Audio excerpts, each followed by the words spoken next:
All quiet here in Mission Control as we enter the most critical phase of the completion of this flight. All of the preparatory activities leading up to the vehicle entering the Earth's atmosphere just 21 minutes from now.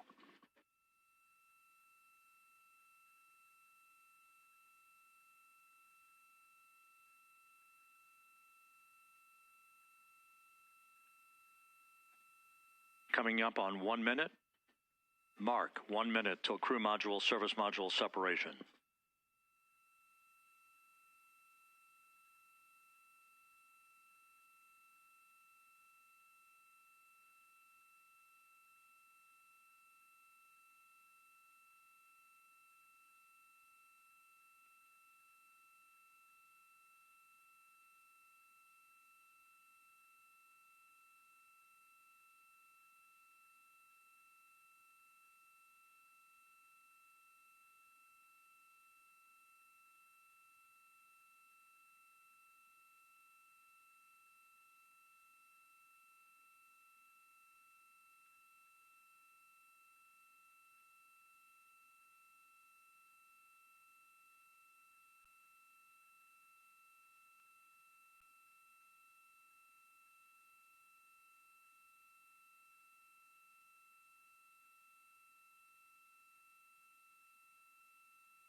And we have confirmation of crew module, service module separation, and a great view, albeit momentarily. Houston, good step on board. Houston copies and concurs. The European service module now separated from Integrity, a job well done. Integrity, no action for the 4 CDH cautions. Those are SM related, not applicable. Integrity.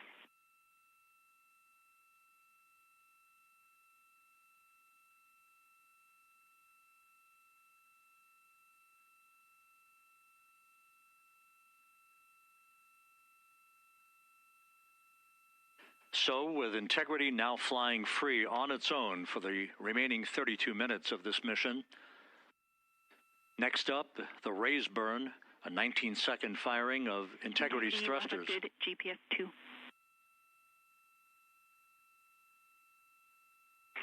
Integrity copies, good GPS 2. Coming up on the 2-minute mark until the raise burn. Again, this is the final tweaking of the orientation of Integrity to put it in the right angle, if you will, the angle of attack that it will fly in during its entrance into the Earth's atmosphere. Entry interface now just 18 minutes, 25 seconds away.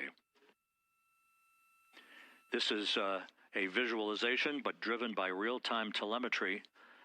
This is the maneuvering of Integrity to the raise burn orientation. Just 2,800 miles from Earth.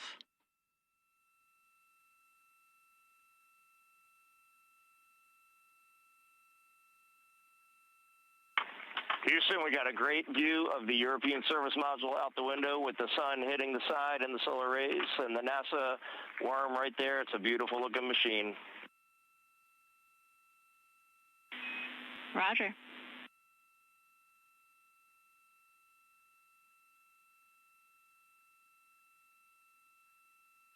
And we have completed the maneuver to the raise burn orientation, 1 minute away from the raise burn.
And the crew module raise burn is underway, a 19-second firing of the thrusters, and we have a completion of the burn.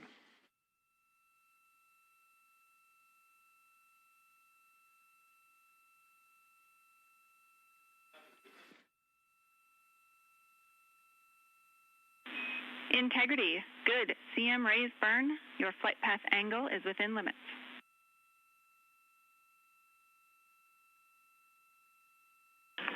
Integrity copies. Looks good on board, Jackie. So the final maneuver is now complete. Our trajectory for a splashdown in the Pacific 29 minutes from now is set and will not be amended any further. And we have the right angle of attack to mitigate any excessive heat loads on the vehicle during entry interface. Integrity Houston, a heads up about comm coverage. When you perform the 180 roll, for the first minute or so in that attitude, we expect about a minute LOS. We copy.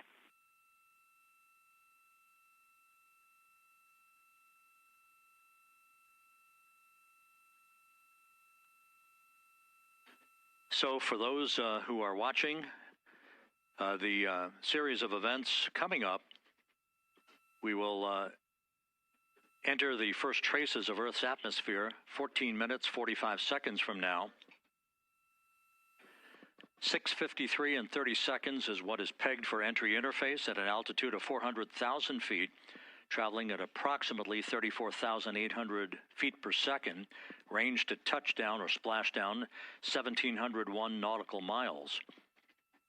24 seconds after entry interface, we will enter a 6-minute blackout period in which we will lose communications with the crew. This is expected due to the buildup of plasma around the vehicle. That's an ionization effect due to the collision, if you will, of the velocity of the spacecraft with the friction of the Earth's atmosphere.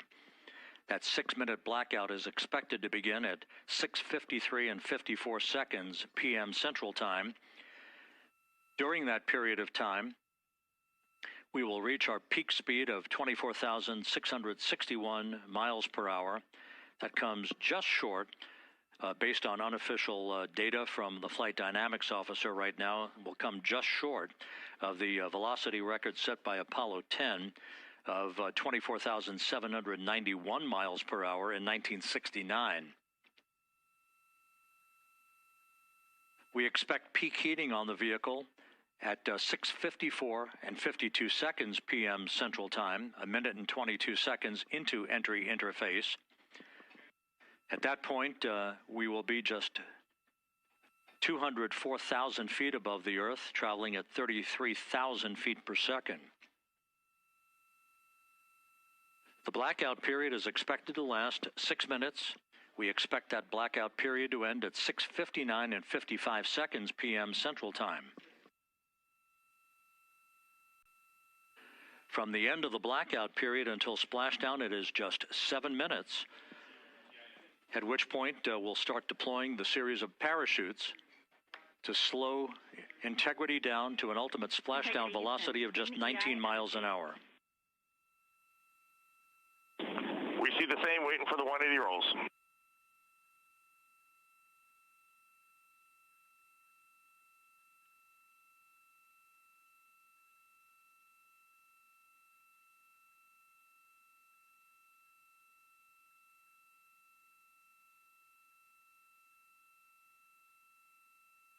The parachute deployment sequence, once again, will come in several segments, but in rapid fire succession. And we have a great view of the moon out window 2.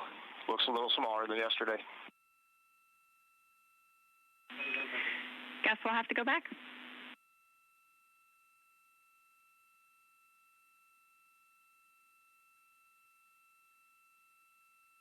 Reed Wiseman and Jackie Mahaffey exchanging discussion on a view of the moon that Integrity's astronauts are seeing in the final minutes of this mission that will be completed with splashdown just 25 minutes from now. 3 forward bay cover parachutes will be used to pull the forward bay cover off the top of the vehicle. Then 2 drogue parachutes will be deployed to slow and stabilize the crew module during its descent, followed by 3 pilot parachutes that will lift and deploy the main parachutes from the forward bay. The final sequence will have 3 main parachutes deployed. These will be 116 feet in diameter, each main parachute approximately 265 feet long when reefed. The parachutes will ultimately slow Integrity down from its peak speed of almost 33 times the speed of sound to a gentle 19 miles an hour at splashdown.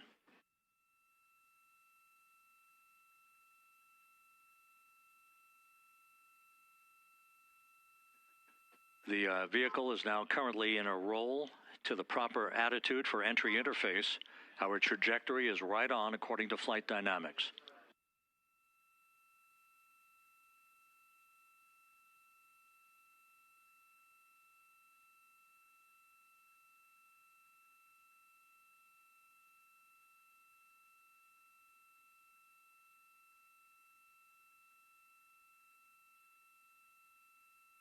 Integrity is on a trajectory from southwest and northeast across the Pacific Ocean, descending at a rate of 15,000 feet per second.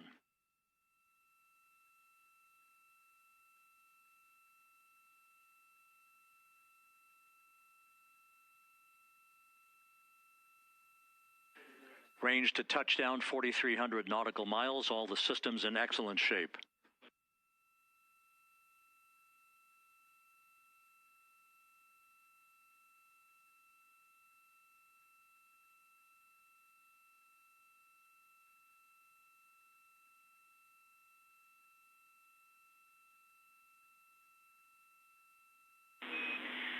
Integrity, Orion in the EI roll 180 attitude. Looks good on board, Jackie.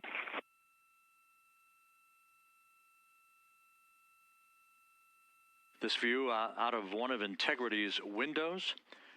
We had a call for 3 good baros. Those are barometric pressure sensors that feed altitude and rate of descent information to Integrity's computers that will trigger the parachute deployment sequence.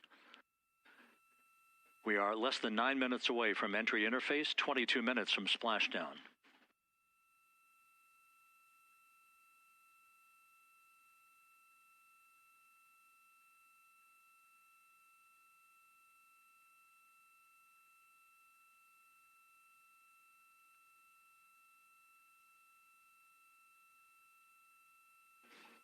You can see the reflection of one of the crew members in the window.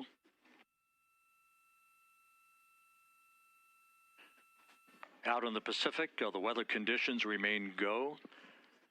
Just a few clouds, some scattered clouds, winds at 10 knots, wave heights just about 4 feet.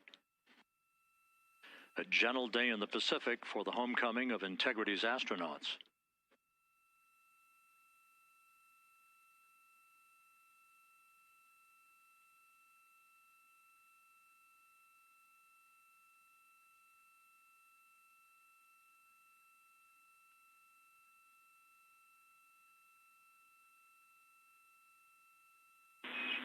Integrity back in EI attitude.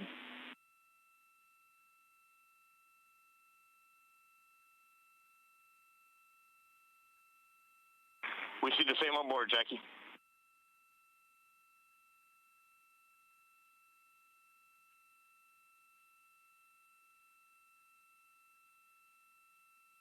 Houston, purge is complete. Crew and vehicle are configured for entry. Houston copies. And we're in step 37, transferring nav state to BFS.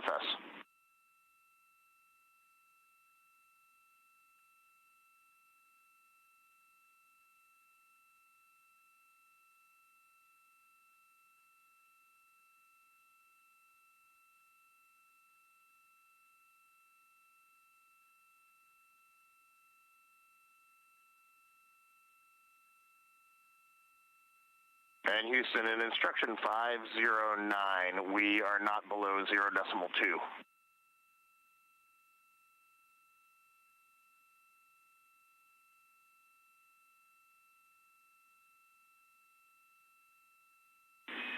Integrity, no action required. Integrity.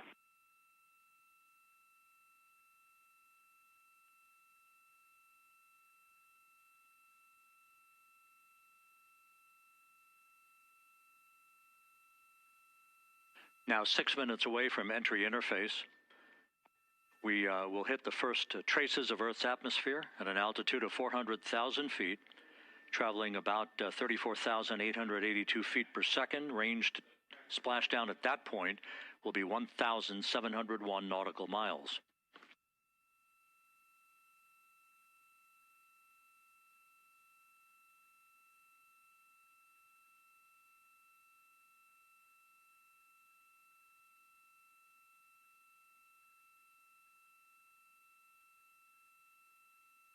And once again, just a reminder, some 24 seconds after entry interface, we do expect to lose communications with the vehicle and the crew during a 6-minute blackout period when a plasma shield will build up around the spacecraft due to the ionization, due to heating effects.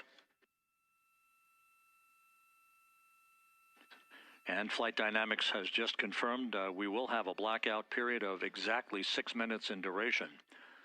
And once again, that's due to the fact that a plasma buildup around the vehicle will prevent communications and data, so we will not be able to talk to the crew members at that time, nor will we receive data here in the flight control room. Houston, everything is looking good on board. Just confirm no pre-EI downloads. Houston concurs. That blackout period to begin at 6:53 and 54 seconds p.m. Central Time, and again will last about 6 minutes in duration.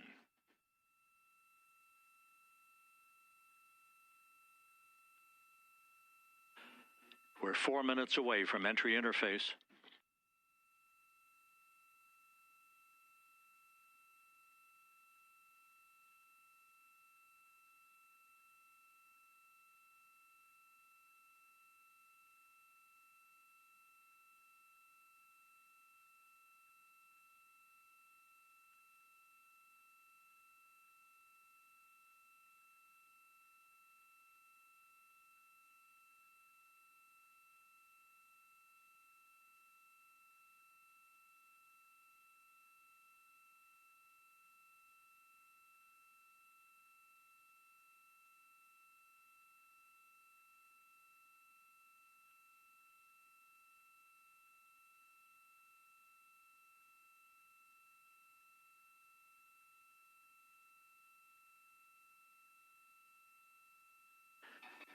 This view from Integrity as it crosses from southwest to northeast across the Pacific Ocean, 3 minutes from entry interface.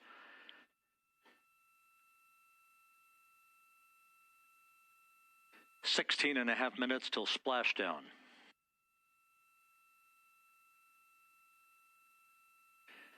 The USS John P. Murtha and the recovery team is on station and in position, as are the airborne imagery assets that we hope to receive imagery from as Artemis enters the Earth's atmosphere and through parachute deployment.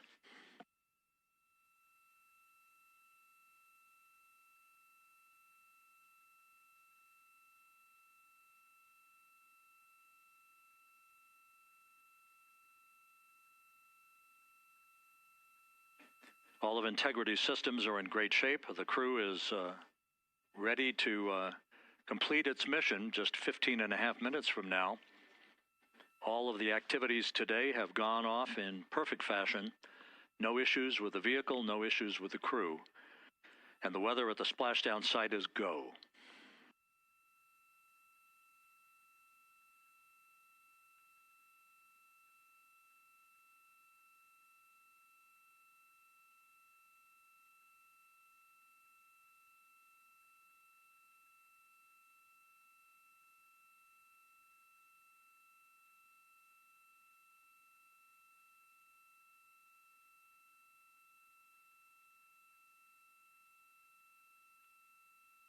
Coming up on 1 minute until entry interface.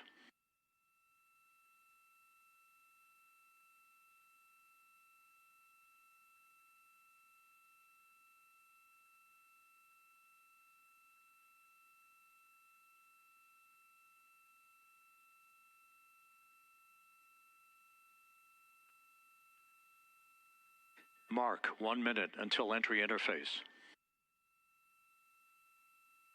1 minute, 20 seconds until the expected start of our 6-minute blackout. Integrity, 1 minute to a 6-minute blackout. Integrity.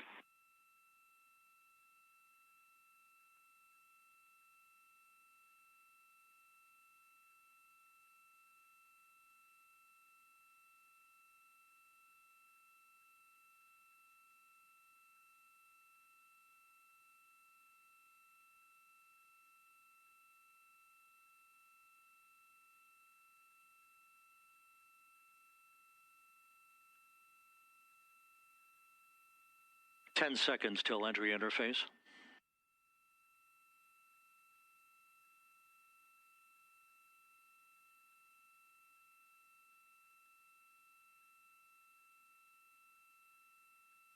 And we have crossed the threshold, now entering the Earth's atmosphere.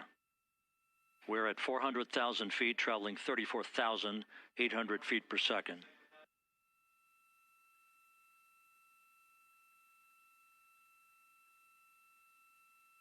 Time to splash down, 13 minutes, 10 seconds.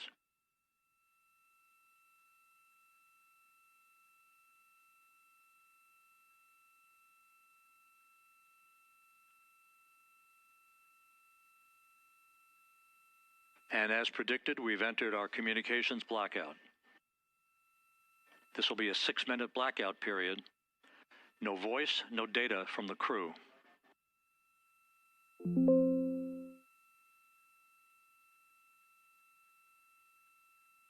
We're 30 seconds away from the anticipated point of peak heating on the vehicle, where temperatures will rise to about 4,000 to 5,000 degrees Fahrenheit. This is the true test of our trajectory.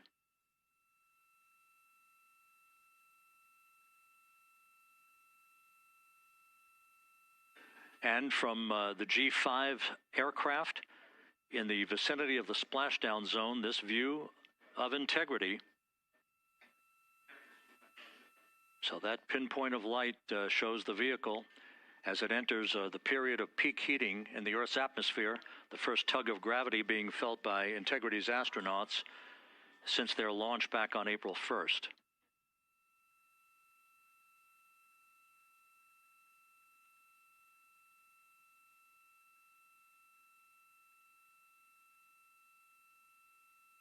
Four and a half minutes until the end of the blackout period. Time to splash down, 11 minutes, 33 seconds.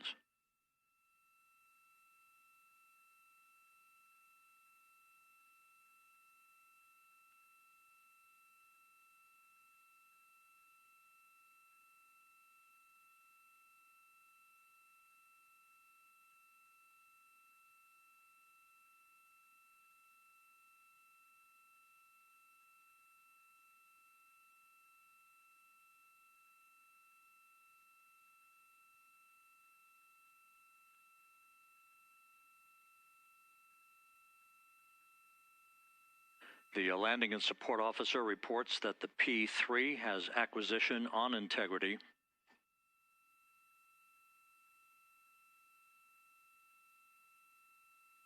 Three and a half minutes left in this blackout period.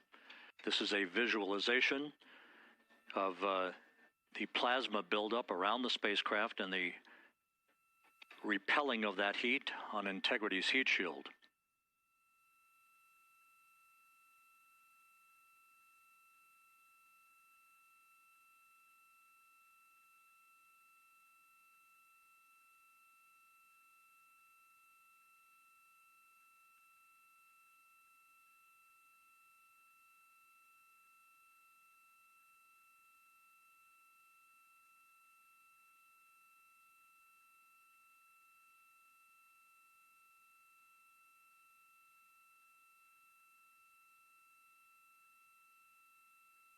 Flight Dynamics reports that airborne assets in the vicinity of the splashdown zone do have a visual on Integrity.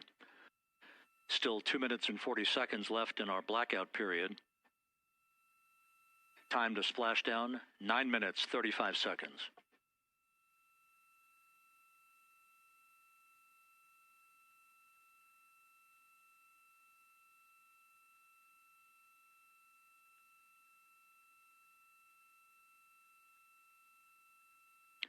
Multiple airborne assets as part of the recovery team all have visuals on integrity.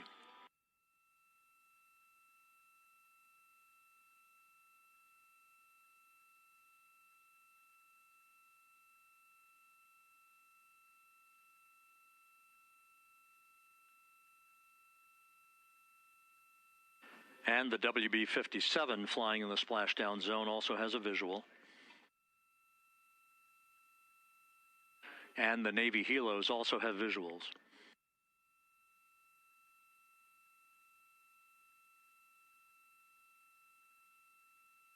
We're still in the blackout period.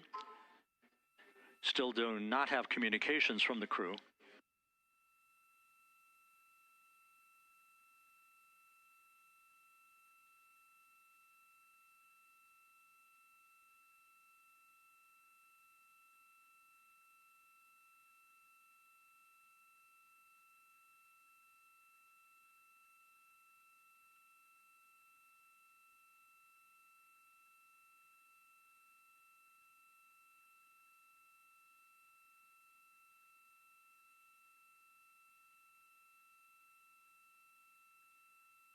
We're standing by for communications from the crew. We should be out of the blackout period less than a minute from now.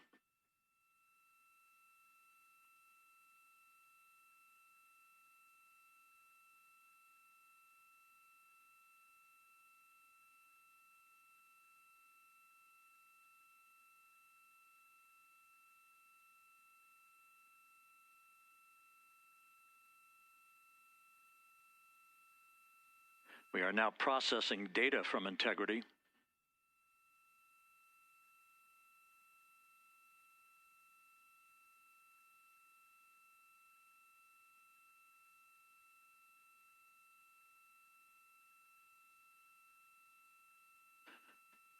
Landing and support officer reports the small boats are en route to the splashdown target zone.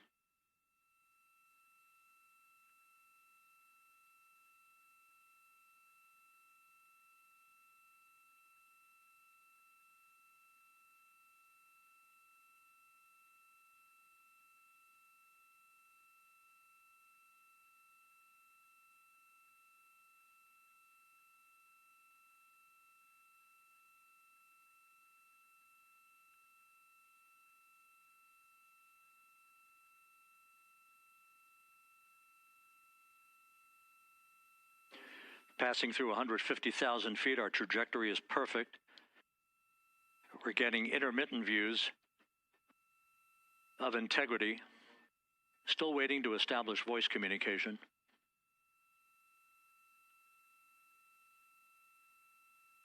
Integrity, Houston, comm check, post-blackout. Houston, Integrity, we have you loud and clear. Your trajectory is nominal, and your recovery teams have visual. Guidance looks good. No action for the enabled internal camera controller fail. Big cheers from the viewing room here in Mission Control as voice communication reestablished with Commander Reed Wiseman. For America and a waiting world, Integrity is 5.5 minutes away from coming home.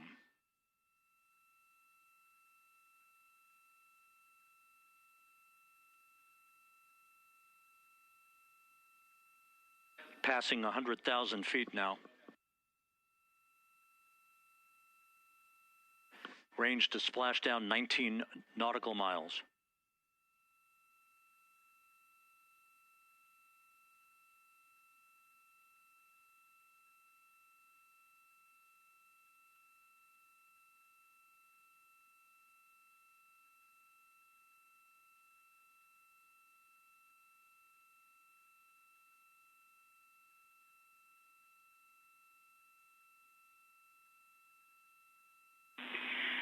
Integrity, impact to the camera controller fail is no Cab 1 views of the chutes.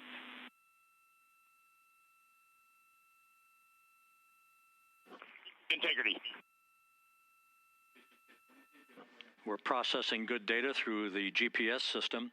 A good view of Integrity, time to splashdown 4.5 minutes.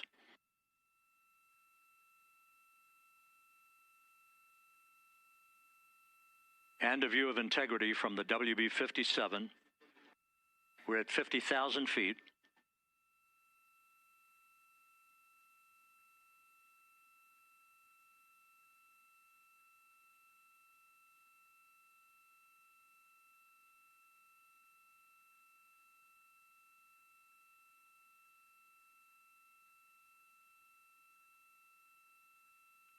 The pyros are armed for forward bay covered jettison.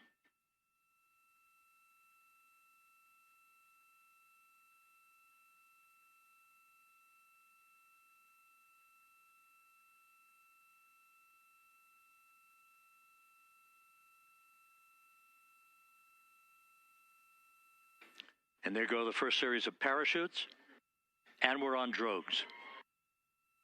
And Houston, we're visual 2 drogues out the window. 2 good drogue shoots. Next up. We copy, we see them. Next up, the deployment of pilot parachutes that will pull the main chutes out. Time to splash down 3 minutes and 10 seconds.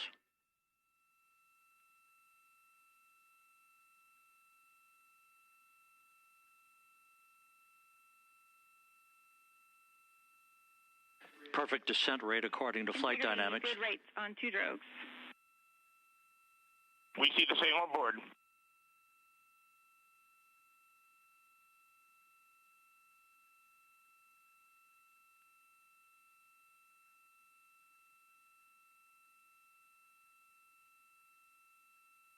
Passing through 10,000 feet, still on drogues.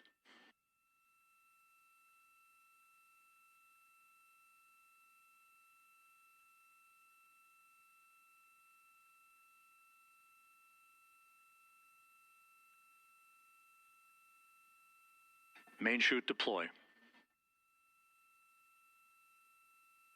We're at 5,000 feet.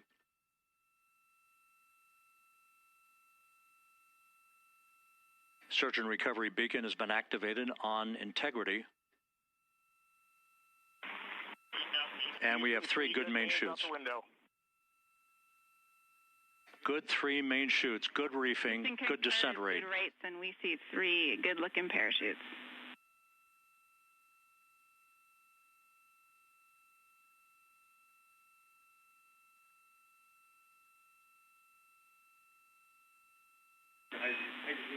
Integrity, cabin pressure indicates no need for hydrazine checks. Integrity copies. This is a perfect descent for Integrity. Its crew sounding hale and hearty on board. Time to splash down 1 minute, 15 seconds.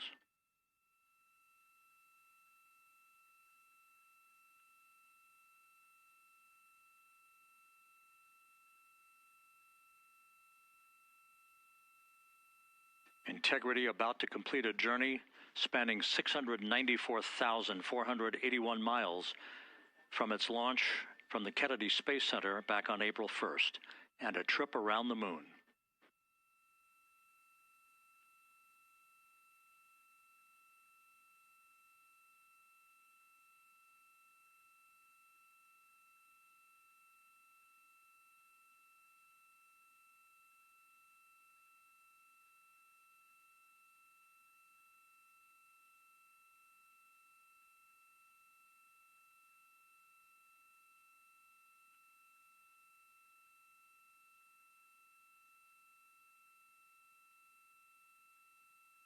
Passing through 1,000 feet.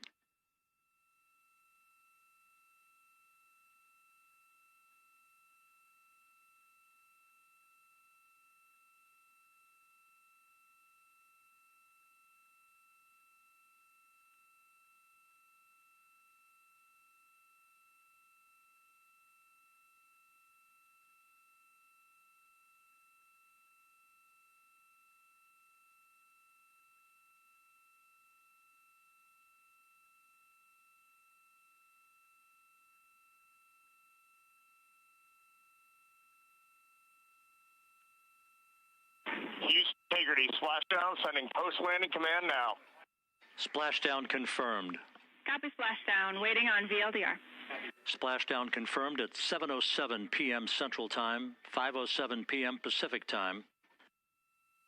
From the pages of Jules Verne to a modern-day mission to the moon, a new chapter of the exploration of our celestial neighbor is complete. Integrity's astronauts back on Earth.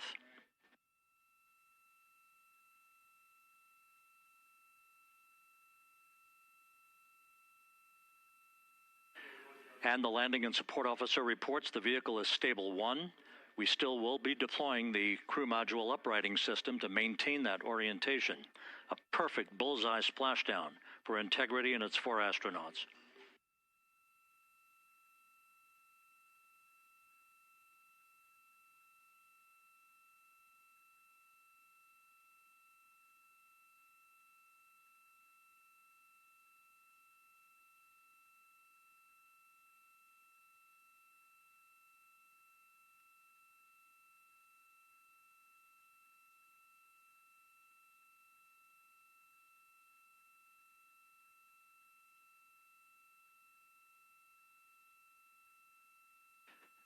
The unofficial splashdown time, 7:07 and 47 seconds p.m. Central Time. We'll get that refined for you.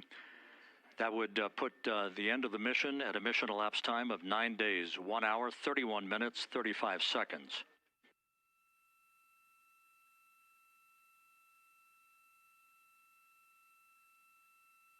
And we're configuring for very low data rate.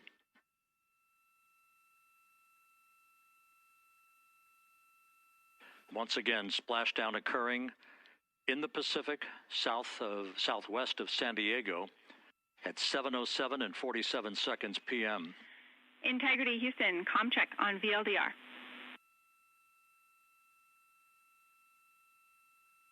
Houston, we have you loud and clear on VLDR. How us? We have you the same. We'll meet you over in post-landing. Perfect communications established. A journey.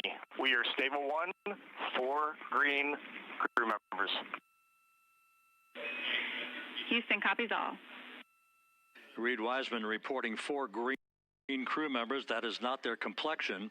That is the fact that they're in great condition. That's what that means.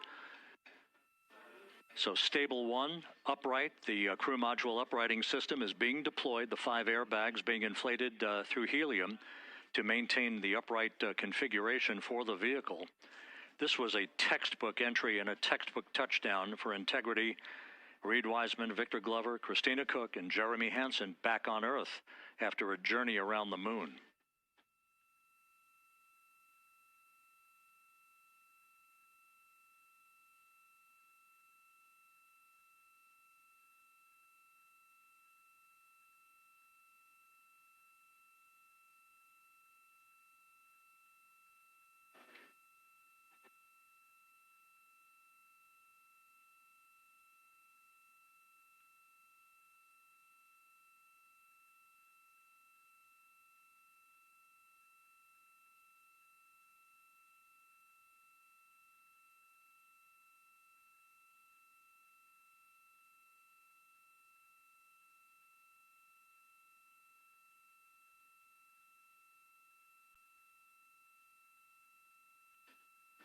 We continue to monitor the functioning of the CMOOS system.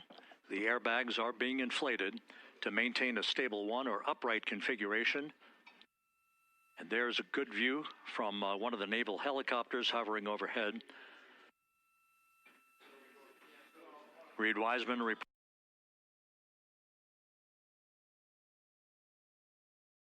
reporting 4 green crew members, meaning they're all in excellent shape.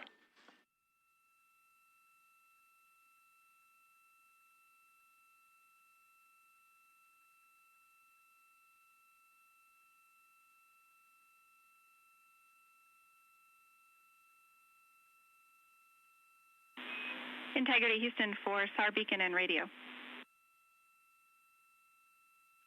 SAR beacon is in 406, and we're powering the radio now. Go ahead. We see the beacon on. However, the recovery team is not seeing the signal. Your SAW radio uses the same antenna, so you may run into trouble with the radio. Okay, copy. We are also powering up the sat phone now.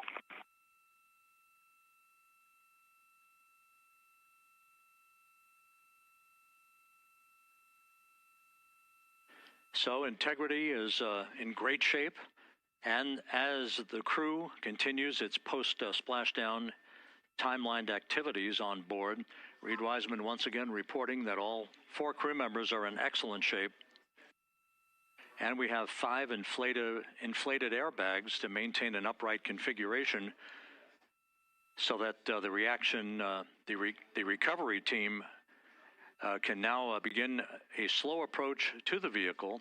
Meanwhile, here in the flight control room, Entry Flight Director Rick Henfling is polling his team of flight controllers for the start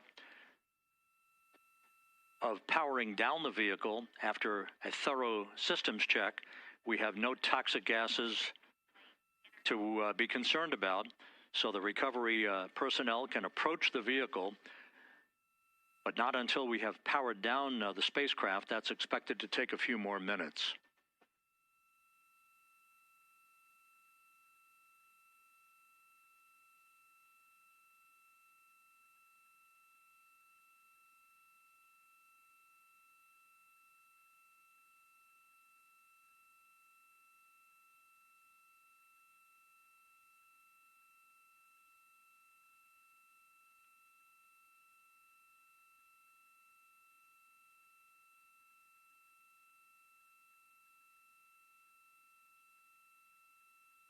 Integrity back on Earth, following its historic flyby of the moon.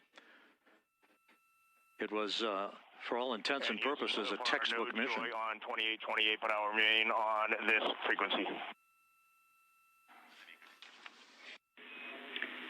We copy.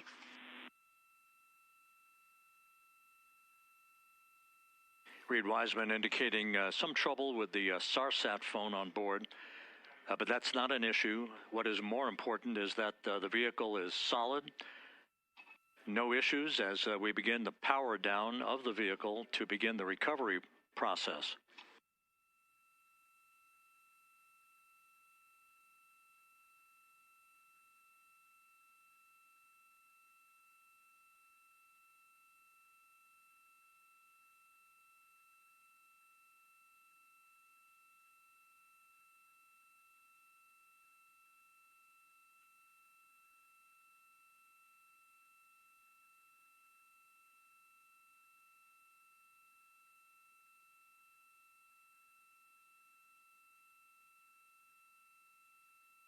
The propulsion officer here in Mission Control reports that we have safed the prop system on Integrity. Can you say again? That was very weak and broken.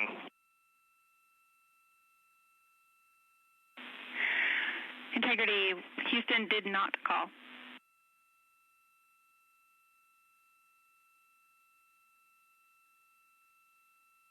Copy that, Houston. It might have been on the SAR radio. Stand by.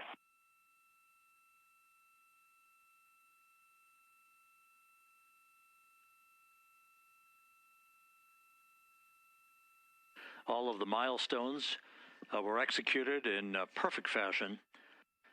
Integrity entering the Earth's atmosphere right on time, reaching its peak speed shortly after a blackout period began. We emerged from the blackout period, but the recovery imagery airborne assets were able to pick up Integrity's descent almost immediately through entry interface, tracking the vehicle all the way down. And finally, you saw the sequence of chute deployments. First, the forward bay cover being pulled off the top of the vehicle by a series of 3 parachutes. Then the drogue chutes were deployed, followed by the 3 main chutes that slowed the splashdown velocity of Integrity to just 19 miles an hour.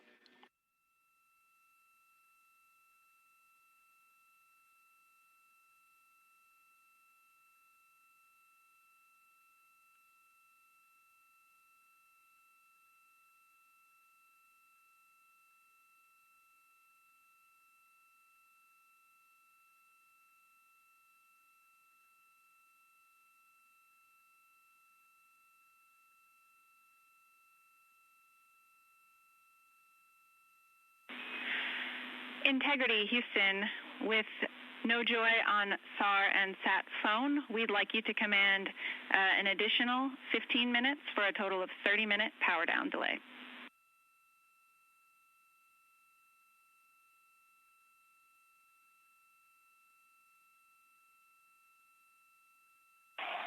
All right, Jackie, we have selected T/D+30. No joy on SAR radio or SAT phone. And stand by, we have the master diver on SAR radio. Please hold comms. Hey, Lilly. Excuse me. Hey, Jackie, we just got the master diver on SAR.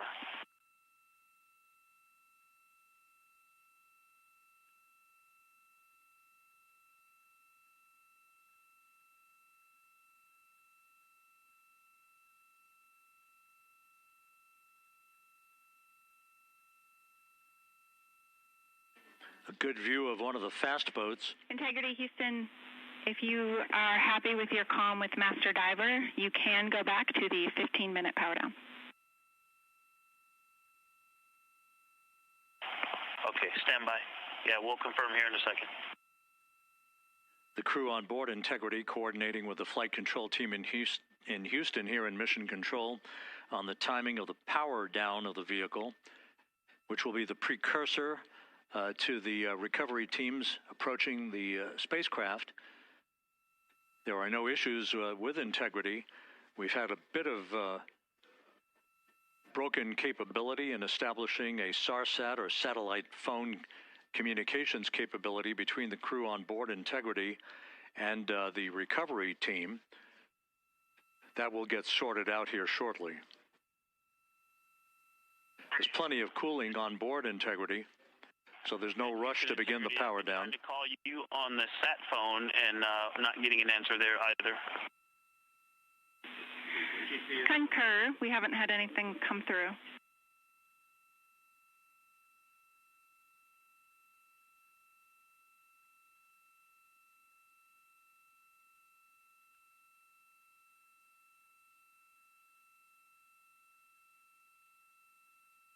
And Houston, if you could relay to recovery that we hear them, but it does not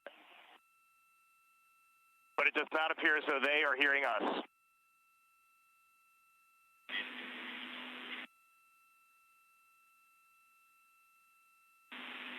Houston copies, and Reed, just to confirm, you are pushing the PTT on the radio.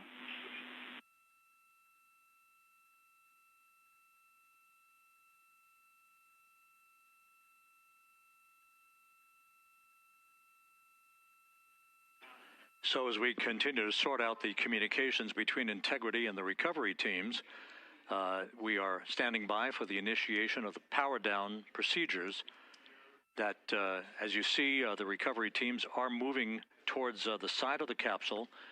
The next major event will be the erection of that large inflatable raft called the front porch. That will be the port of call for the crew as they're being extracted one by one from the vehicle.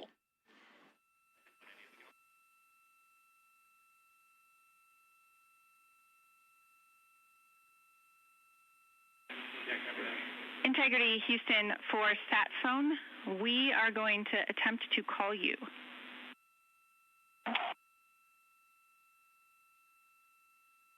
Good idea, standing by. And Jackie, yes, we are pushing the push-to-talk, the two buttons on the left side of the radio below the up-down arrows. We are utilizing them. I'm rebooting the radio to see if we get good comms. Okay, we copy all, and just to confirm, you are seeing that you're touchdown plus 3030 for power, correct? That's affirmative.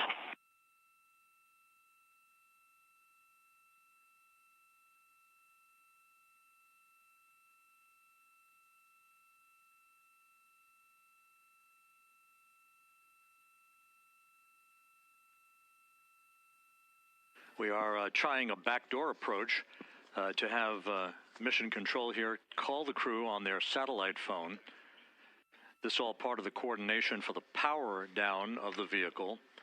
that will initiate the actual recovery operation. The first boats with the Navy divers on board are standing by, waiting to close in on Integrity to begin the process of erecting the large inflatable raft that's called the front porch that will be where the astronauts are extracted from so that they can have a few minutes to get their land legs back before they're hoisted aboard the Navy helicopters for the flight back to the deck of the USS John P. Murtha. Do not reply.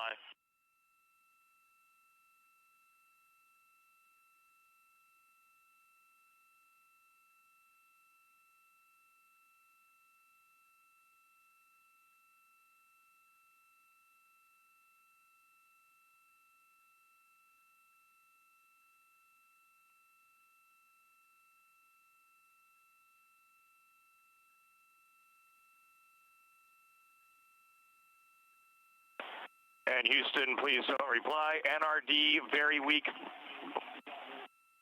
but readable. Master Diver, we can hear, but they cannot hear us.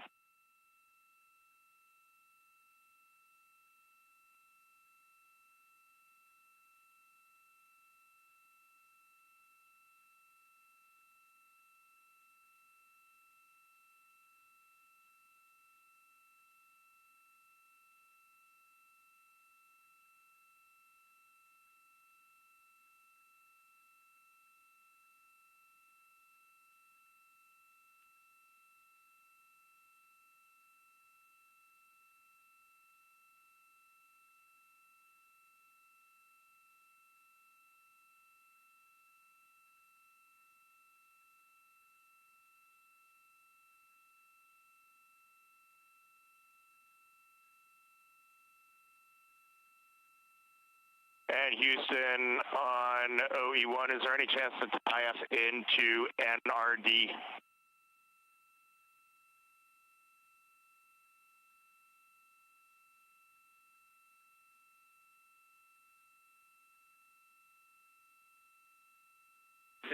Checking.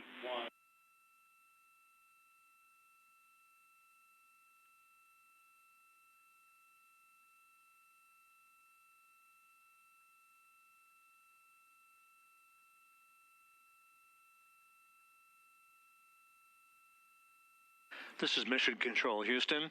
While we stand by for the establishment of communications between Integrity and the recovery team that is basically standing by very close to the spacecraft, we're going to go to the deck of the USS John P. Murtha, where Megan Cruz is standing by with Administrator Jared Isaacman.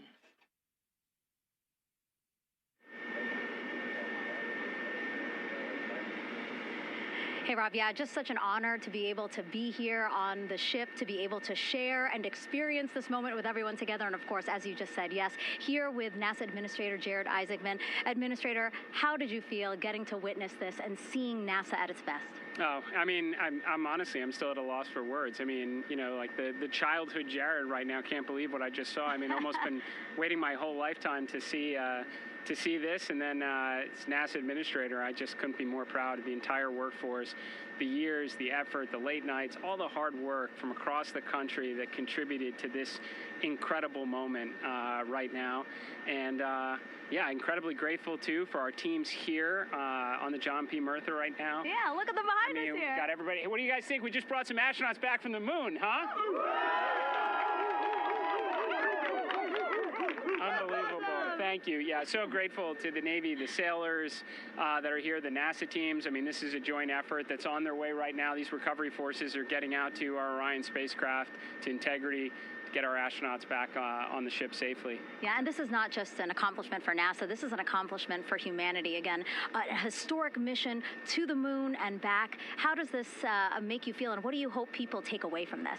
Well, I'll tell you, I think about the crew members that we've all had an opportunity to observe over the last 10 days, right? I mean, they're absolutely professional astronauts. I mean, wonderful communicators, almost poets. But then I think these were the ambassadors from humanity to the stars that we sent out there right now. And I can't imagine a better crew than the Artemis II crew that just completed a perfect mission right now. So yes, it's a huge moment for everybody, right? I mean, we are back in the business of sending astronauts to the moon, bringing them back safely, and to set up for a series more. I mean, this is not a once-in-a-lifetime, which you hear sometimes around here. It's like, this was a once-in-a-lifetime. No, it's not. This is just the beginning. We are going to get back into doing this with frequency, sending missions to the moon until we land on it in 2028 and start building our base. Yeah, are we going to build on the momentum for Artemis 3? I mean, it's just around the corner. Absolutely. So, I mean, that's, you know, part of me too. Like, I can't wait to get the crew off of Integrity right now, but also getting Integrity back on this ship so we can start taking a look at it, because all that data is so precious to us right now. I mean, we are going to definitely want to take a good look at the thermal protection system. We're going to want to download all the data they couldn't transmit back to us and use that to inform Artemis 3. But we're already making progress, right? You had SRB segments already showing up at KSC. Core stage for Artemis 3 is rolling out on April 20th. We're getting Mobile Launcher 1 back in vehicle assembly building. So yes, there is a lot to celebrate right now on a mission well accomplished for Artemis 2, and at the same time, we got to start getting ready for 3. Amazing. And last question, you know, for people who joined us for all 10 days to see what we can accomplish together with our international partners, what do you think about the fact that we're going to keep doing this more and more and more? It's incredibly exciting. I mean, yes, it's the contributions, like the best and brightest across the NASA workforce from across the country, our industry partners, our international partners. We had a Canadian Space Agency astronaut on board in Jeremy. We had the European Service Module. And you think, in the days leading up to this launch, I mean, 48 hours prior to launching Artemis II, I was meeting with the Italian Space Agency. We signed a memorandum of understanding to build a habitation module on the moon. I mean, you have countries, all of our allies and partners coming together saying, we are committed to this effort. We are returning to the moon. We're doing it to stay. We are building that enduring presence. We are going to master the skills on the surface of the moon so someday we can undertake missions to Mars. It's just an incredibly exciting time, and we're not going at it alone. We're bringing everybody along with us. Absolutely. And speaking of everyone, one more time, we're going to ask the crew here, you guys ready to land on the moon?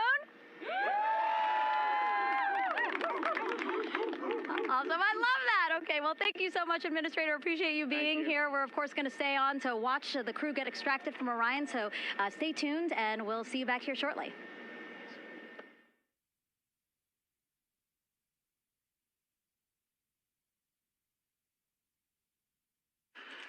Thank you, Megan, and thank you, Administrator Isaacman.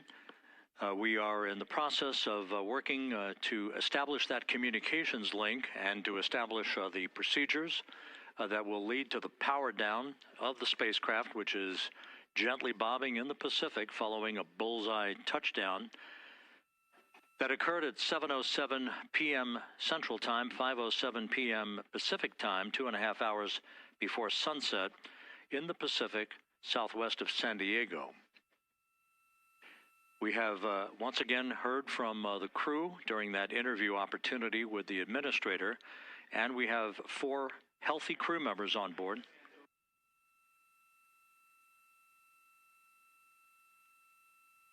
We now have confirmation that the vehicle has been powered down as per the procedures. So we have vehicle powered down, and the flight control team here in Houston, Flight Director Rick Henfling, has handed over mission authority to the Exploration Ground Systems team out in the Pacific. Now, we will physically not get off console with this team until the crew has been extracted into the front porch, that inflatable raft that will be erected along the side hatch of Integrity. So we're standing by for that in the next step in the recovery procedures. But everything is in great shape, and we have 4 healthy crew members on board the vehicle.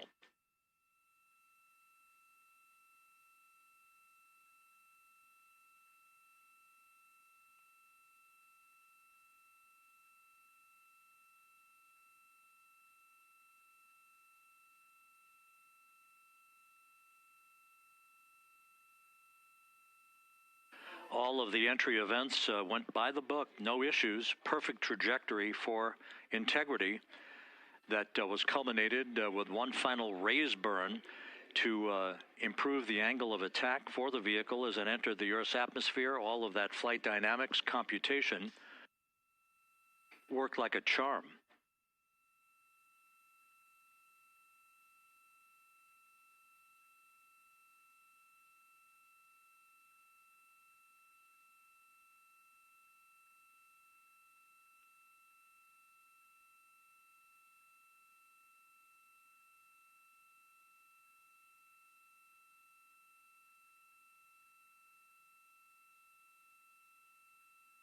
So we are standing by for the recovery team to approach Integrity and begin the process of erecting that inflatable raft called the front porch, which will see the crew members be extracted from the hatch of Orion into that inflatable raft before they're hoisted aboard two Navy helicopters in a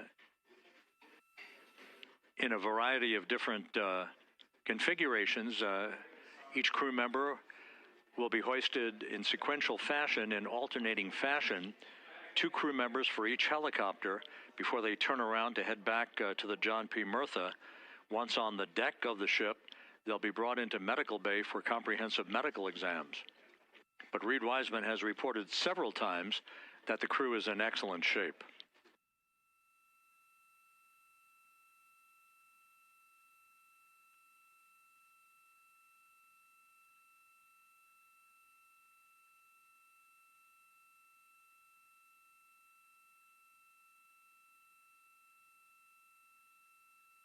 So just to recap, it has been some 26 and a half minutes since the splashdown of Integrity in the Pacific. The vehicle is in excellent shape. It performed like a champ all the way down through the Earth's atmosphere.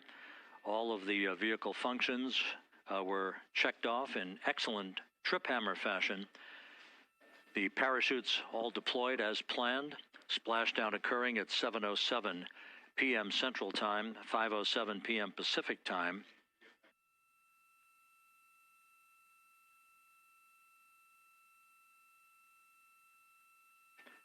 And after a bit of a tussle to try to establish a communications link with the recovery team, we were finally able to run through the procedures for the powering down of the vehicle.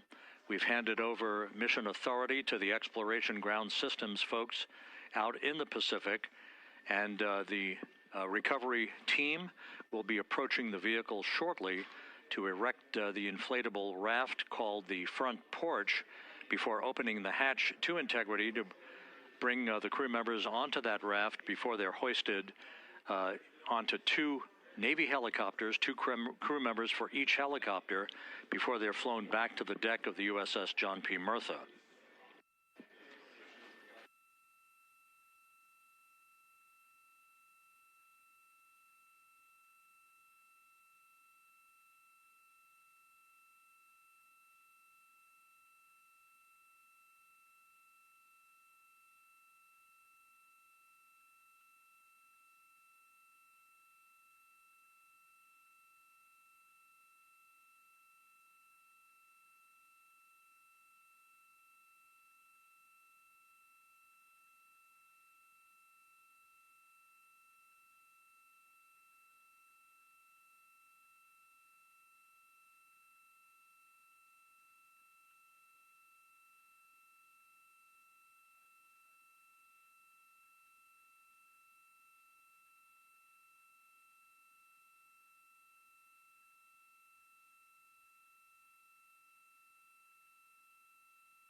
This is Mission Control Houston. After talking to the flight dynamics folks, we have a bit of a refinement on the splashdown time for you. Their computation shows a splashdown time of 7:07 and 27 seconds p.m. Central Time, 7:07 and 27 seconds p.m. Central Time.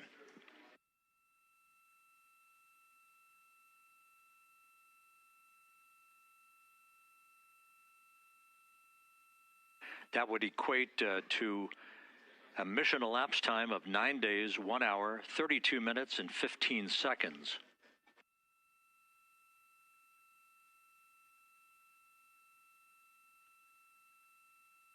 Once again, from Flight Dynamics, a splashdown time of 7:07 and 27 seconds p.m. Central Time.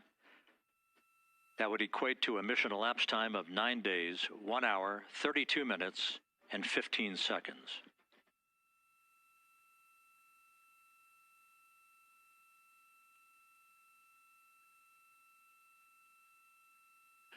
Reports from the Pacific indicate that the recovery team, in communications with the crew aboard Integrity, that the crew remains in excellent shape as they await the approach of the team for a final hazard gas evaluation before they move to the side of the vehicle to erect the inflatable life raft called the front porch.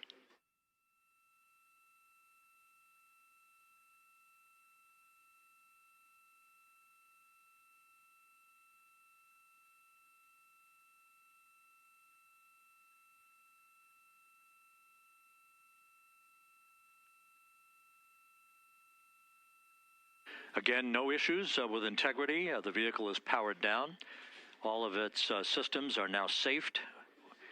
We have handed over mission authority to the Exploration Ground Systems folks in the Pacific, but we will not stand down and have the entry flight control team depart its positions until that inflatable raft, the front porch, is erected, the hatch open, and the crew having exited the vehicle. So that's the next step in the recovery process that will lead to the hoisting of the crew members. For 2 crew members for each helicopter, they'll be hoisted to a pair of Navy helicopters that will then fly a short distance back to the USS John P. Murtha. What you're looking at is one of the fast boats circling the vehicle to make a hazard assessment.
This is Mission Control Houston. Once again, you're watching the initiation of the recovery of the Artemis crew aboard Integrity. All of the Navy divers and the fast boats are now approaching the spacecraft after conducting a hazard assessment. The vehicle has been powered down. Entry Flight Director Rick Henfling now waiting for the life raft, the front porch, to be erected along the side of the vehicle so that the hatch can be opened and the crew members extracted from Integrity, soon to be hoisted one by one into a pair of Navy helicopters for a short flight back to the deck of the USS John P. Murtha. If you missed it earlier, we talked to Flight Dynamics and received a more official touchdown time or splashdown time, as it were, of 7:07 and 27 seconds p.m. Central Time, 5:07 and 27 seconds p.m. Pacific Time. That would equate to a mission elapsed time of 9 days, 1 hour, 32 minutes, and 15 seconds.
Continuing to get excellent views from the imagery assets out at sea in the Pacific of Integrity. We continue to get good reports from the landing and support officer who's in contact with the recovery team that the crew is in excellent shape, no issues.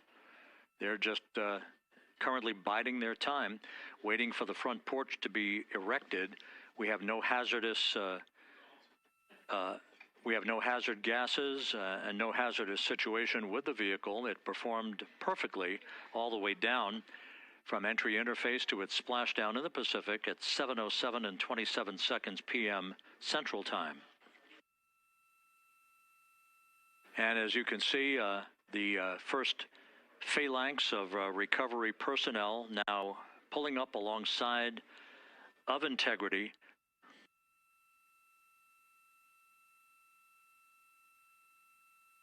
This includes Navy divers, a Navy flight surgeon, and other recovery personnel who have trained for several years for this recovery process.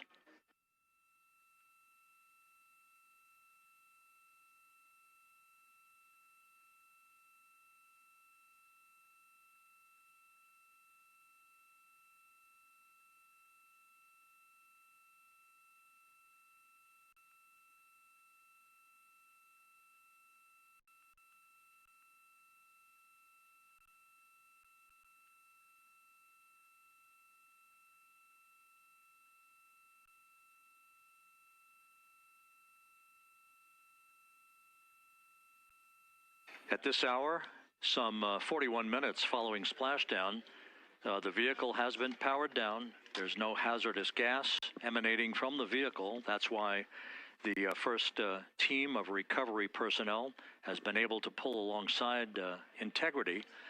And the reports continue to come in that the 4 astronauts are in excellent shape.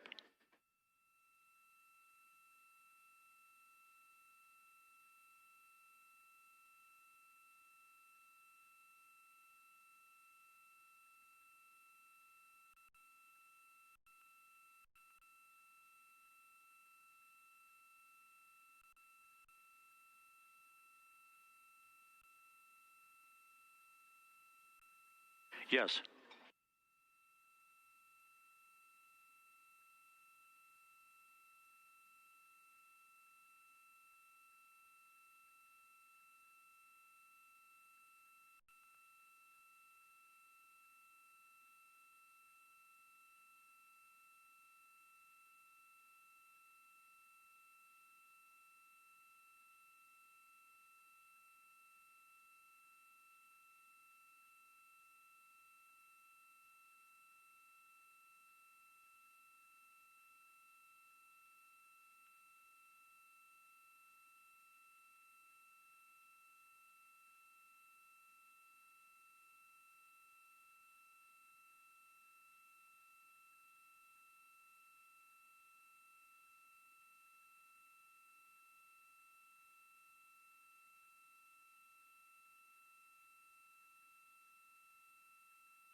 This is Mission Control Houston, continuing to watch the initiation of the recovery of Integrity's astronauts. One by one, they'll be brought out of the spacecraft onto a large inflatable raft just a short time from now. In the meantime, we can go back to the USS John P. Murtha, where my colleague Megan Cruz is standing by to provide her situation report. Megan, can you hear us?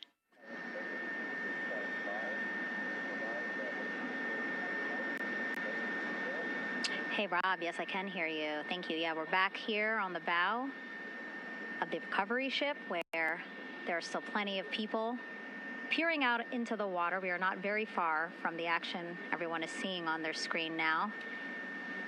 The Orion spacecraft, Integrity, in the ocean, surrounded by a number of recovery boats.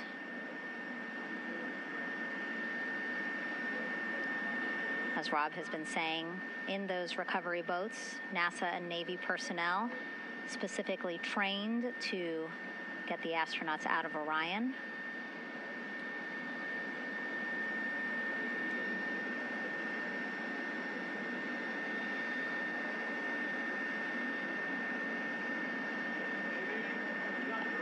In some of our wide shots, you can probably see that there are 6 boats out in the water. More than 40 people out in the water right now on those boats.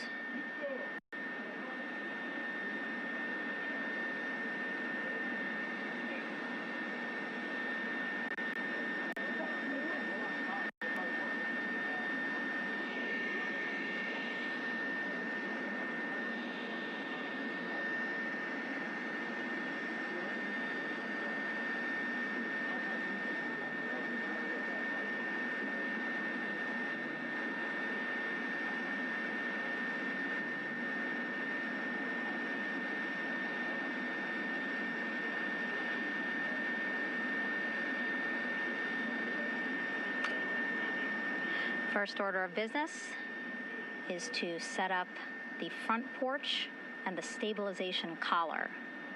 You might also hear it referred to as a stab collar. Basically just to make sure that Orion stays upright, doesn't sway in the water too much, again, to make it easier for recovery forces to get the astronauts out.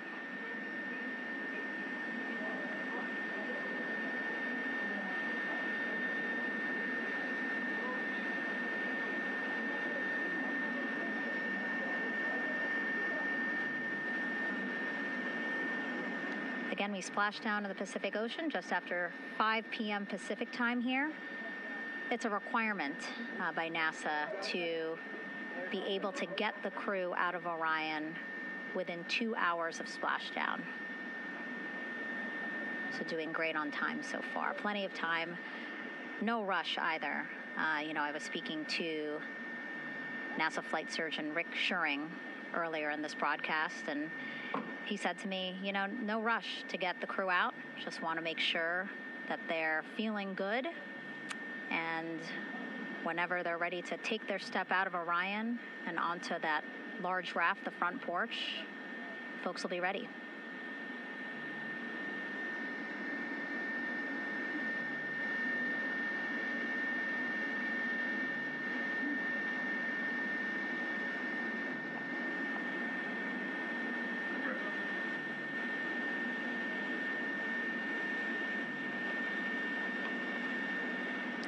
And as there are mission audio loops in Mission Control in Houston, there is a mission audio loop here on the ship, and it was just reported out that the side hatch is open.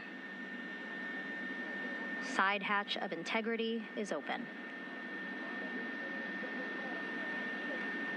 You're getting these beautiful shots from our aerial assets.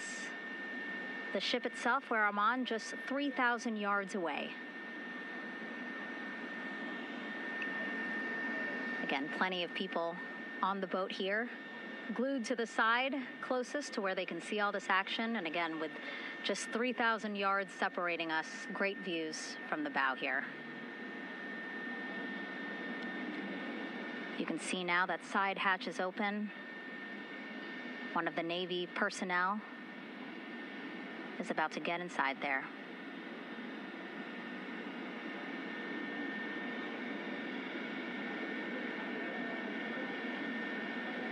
In they go. In total, 4 will go into Orion. So it'll be a little bit of a tight squeeze, but the goal is to have a recovery personnel with each astronaut assessing them.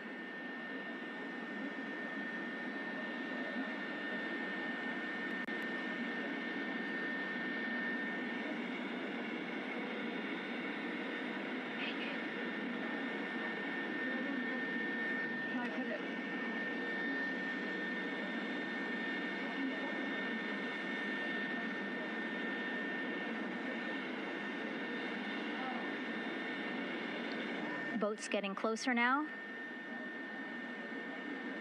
Again, that one that's right up against Orion, those are the divers that will go in to the spacecraft to check on each of the astronauts. These other boats will begin doing a number of things, putting on that stabilization collar onto Orion, building that front porch. Eventually, they will retrieve the parachutes, as well as tow Orion back to the well deck of the recovery ship here.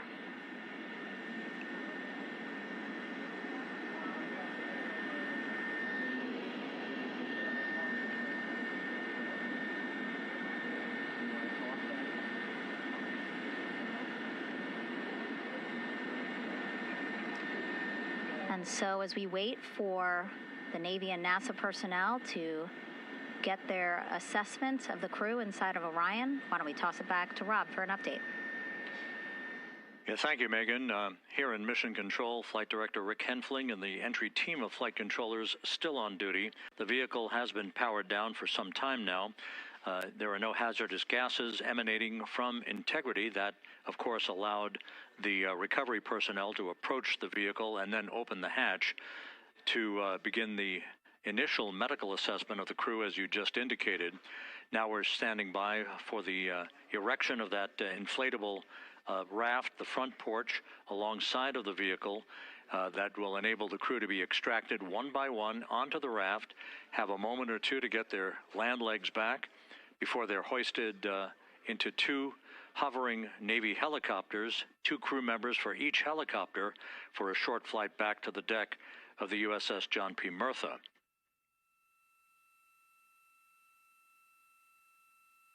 All of Integrity's systems operated flawlessly throughout the course of the approach to the Earth, the entry into the Earth's atmosphere, and all of the key milestones that followed in this high-speed return to Earth for Integrity, a mission that spanned more than 694,000 miles from the vehicle's launch from the Kennedy Space Center atop the Space Launch System back on April 1st.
As we mentioned at the top of the broadcast, the last time that the Apollo program saw a splashdown in the Pacific was Apollo 17 back on December 19th, 1972.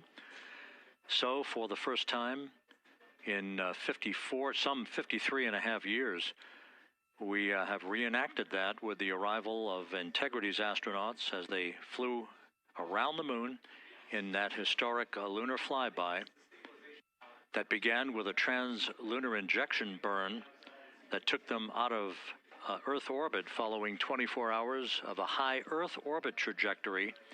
The high Earth orbit trajectory enabled flight controllers here to have a full 24 hours to evaluate the systems on Integrity and the condition of the crew before they would commit to flying to the moon.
with the side hatch of Orion having been opened to set the stage for the erection of the inflatable life raft, known as the front porch, to be erected alongside the spacecraft for the extraction of the crew.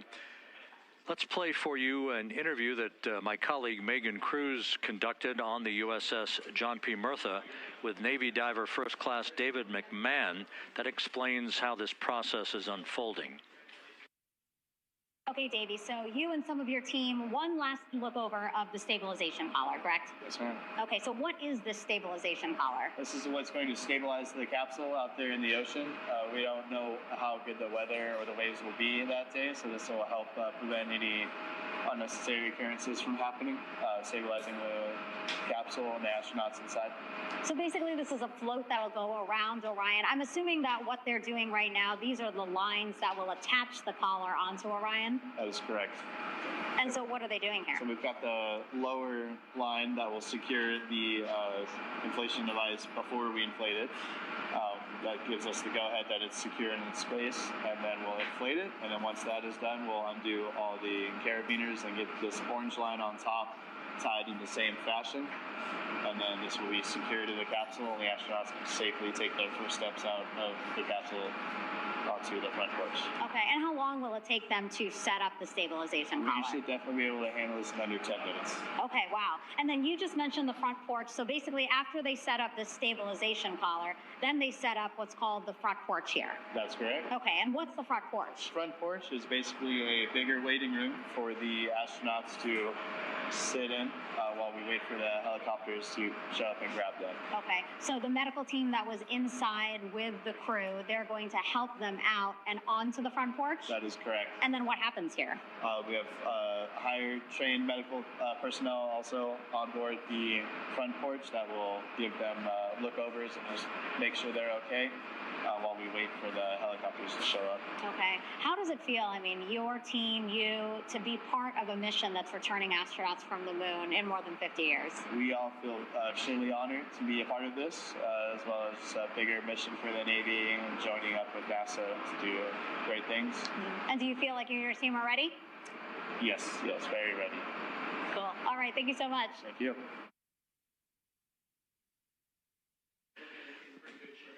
Once again, the recovery operations are continuing out in the Pacific. We shortly should see that life raft, the front porch, erected alongside the side hatch of the vehicle.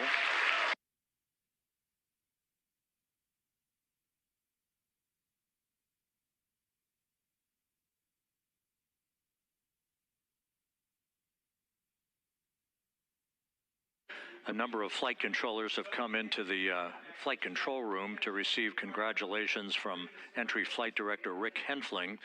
But we're going to stick with our operations out in the Pacific as we await the extraction of the 4 crew members who are reported to be in excellent condition.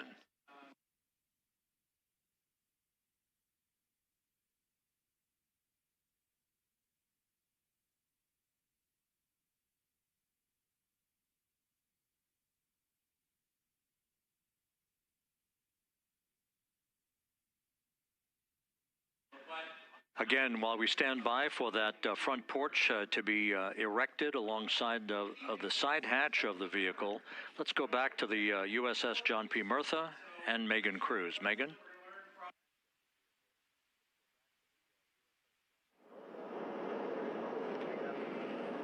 Hey, Rob. Pausing now to listen to some internal audio loops. Again, the operations team here on the ship communicating with everyone out on the water. It seems like currents are hindering them a little bit from unfurling and inflating the stabilization collar as well as the front porch. But again, the requirement to get the crew out within 2 hours of splashdown, plenty of time. So no concerns just yet. But as calm as the water looks, yeah, it looks like it's hindering the teams just a tad.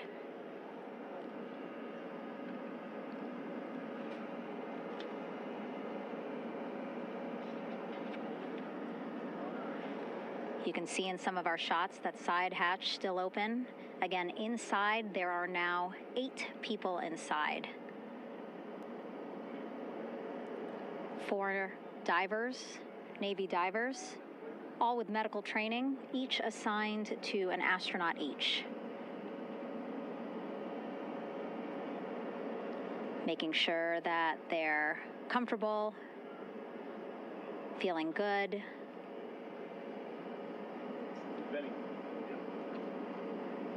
As you've heard us say in the broadcast, you know, they expect a little bit of discomfort. Again, these astronauts just traveled back to Earth at 25,000 miles an hour, a nearly 695,000-mile journey around the moon. If you think you get carsick.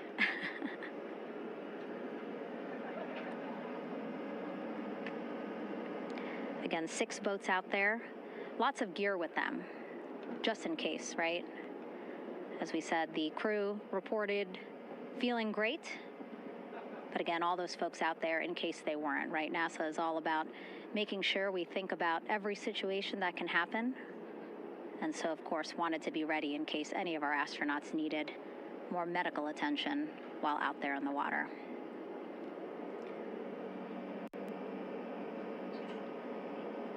You see now teams, again, trying to set up the stabilization collar and front porch for the crew to get out of Orion. They need both, right? The stabilization collar will keep Orion from swaying as you see it is doing now.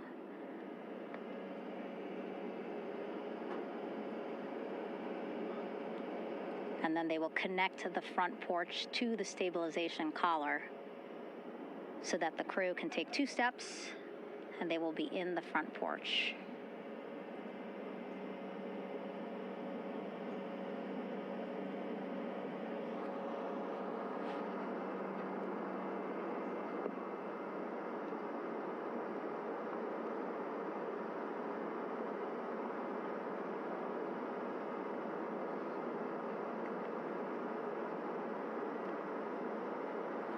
Not a lot of chatter on the mission audio loops. That's a good thing. Again, things proceeding pretty nominally, even if they're fighting some currents out there on the Pacific Ocean.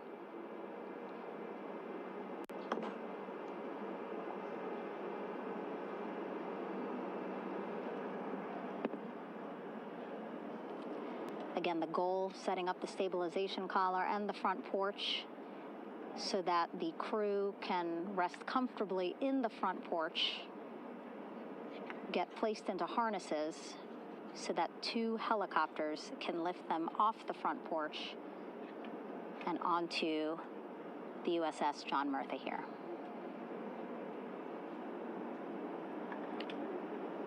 The helicopters are going to take turns picking up an astronaut. So again, Hilo 1 and Hilo 2.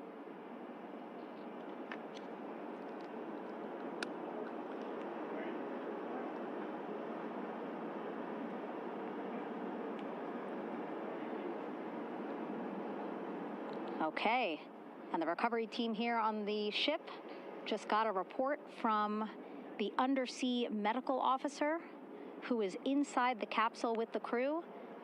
He is reporting all 4 members are green. All of our 4 astronauts, Reed, Victor, Christina, Jeremy, green, meaning they are feeling great, not the complexion of their skin. They are feeling great, happy to be home, and ready to be extracted as soon as possible.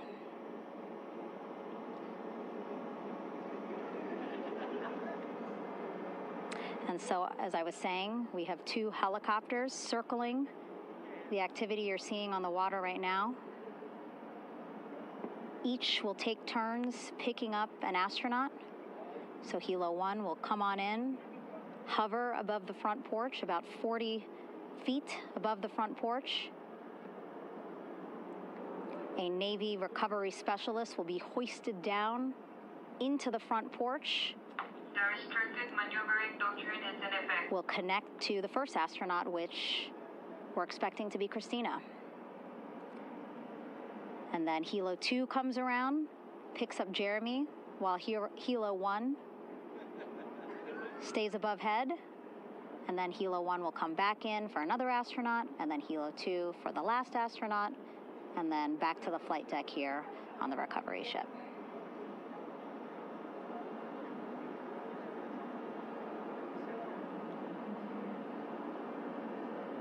I was talking to Assistant Artemis Recovery Director Paul Sierpinski. He said helos are a much quicker, safer way to get on board. They did actually consider boats, but then if you think about it, longer time, the crew would have to move through more of the ship. This way the helos will give a more direct, quicker route to the medical bay for our 4 astronauts.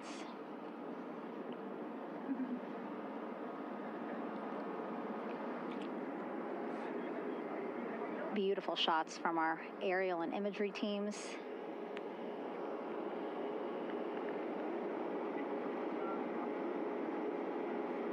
Clouds have dissipated for a clear view from the bow of the recovery ship here.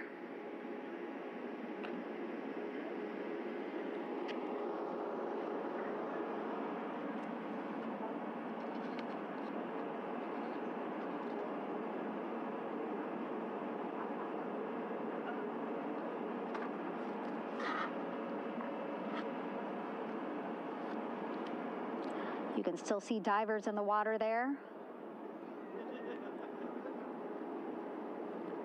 Encircling Orion, that is that stabilization collar we've been telling you about.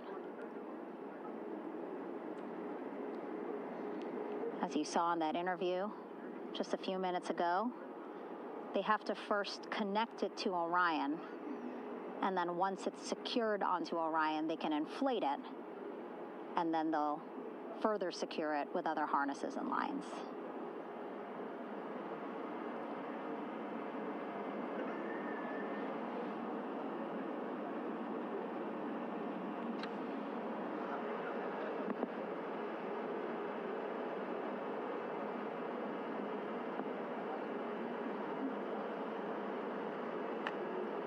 About an hour and 10 minutes since splashdown in the Pacific Ocean here.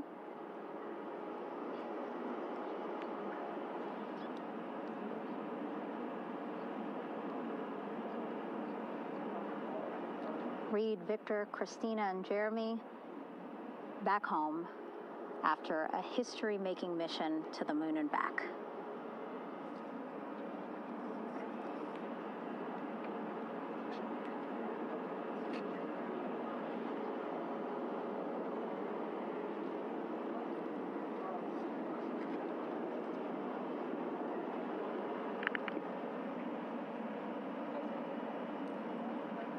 If you missed what we said just a couple of minutes ago, the undersea medical officer inside with the crew in Orion, reporting all 4 crew members feeling great.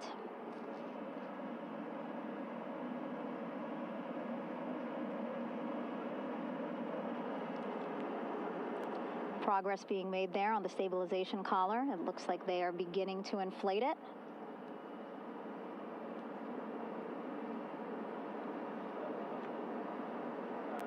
And it looks like they're starting to unfold the front porch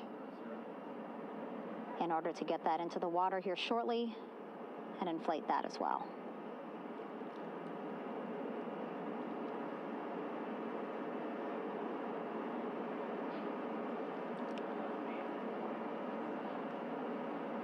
Again, more than 40 people out in the water right now. And those Navy and NASA personnel have been in the water for now about 4 hours.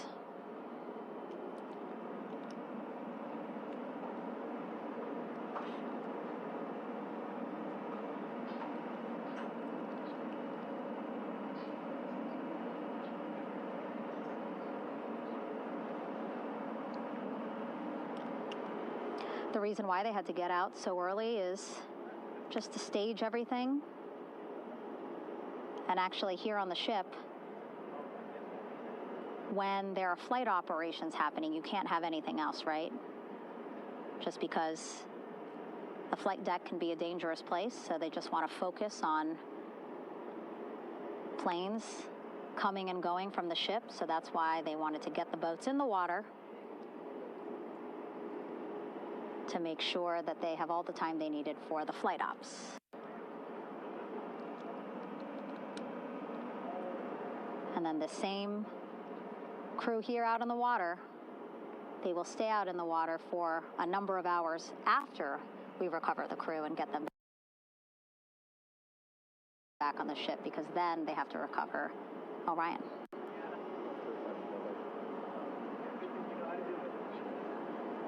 All right, that stabilization collar looking good around Orion. We're now seeing some recovery personnel getting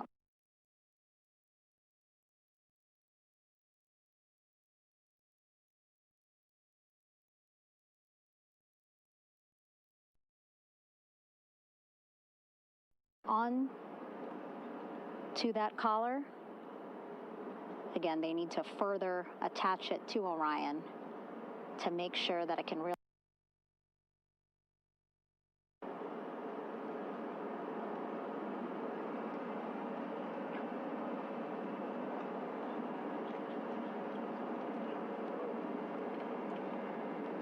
And now that front porch looks like it's nearly fully inflated as well. You can see a much larger surface area.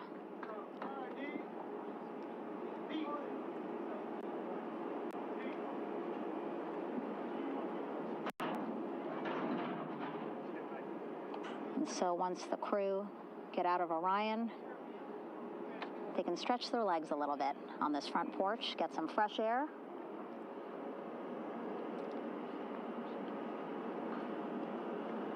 And enjoy this beautiful day here on their home planet.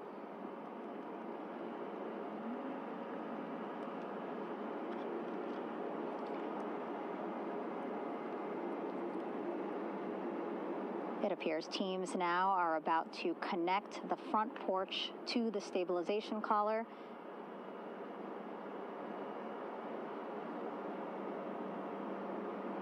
And at that point, when both are secure, we should soon see astronauts come out of Orion.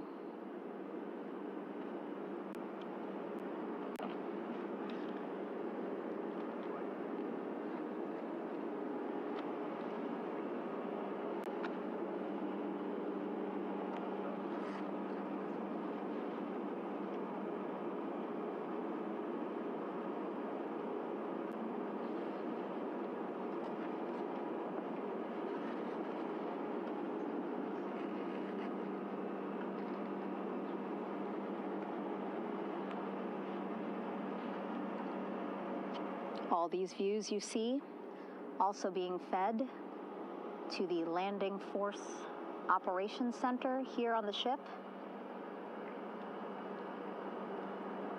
Of course, it is very important for our recovery teams leading the mission to have all the views that you're seeing as well. Again, listening to their communication loop here on the ship. Very quiet, which is a good thing. It means things are going pretty nominally, meaning as expected.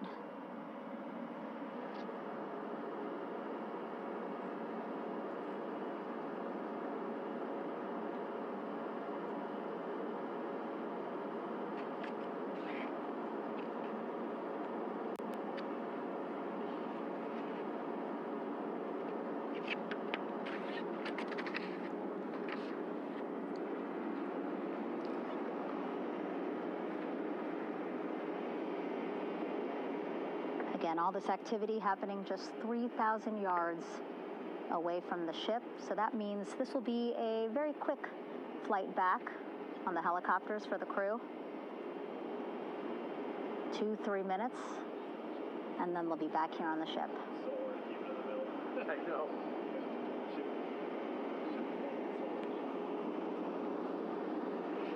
Okay, saw a thumbs up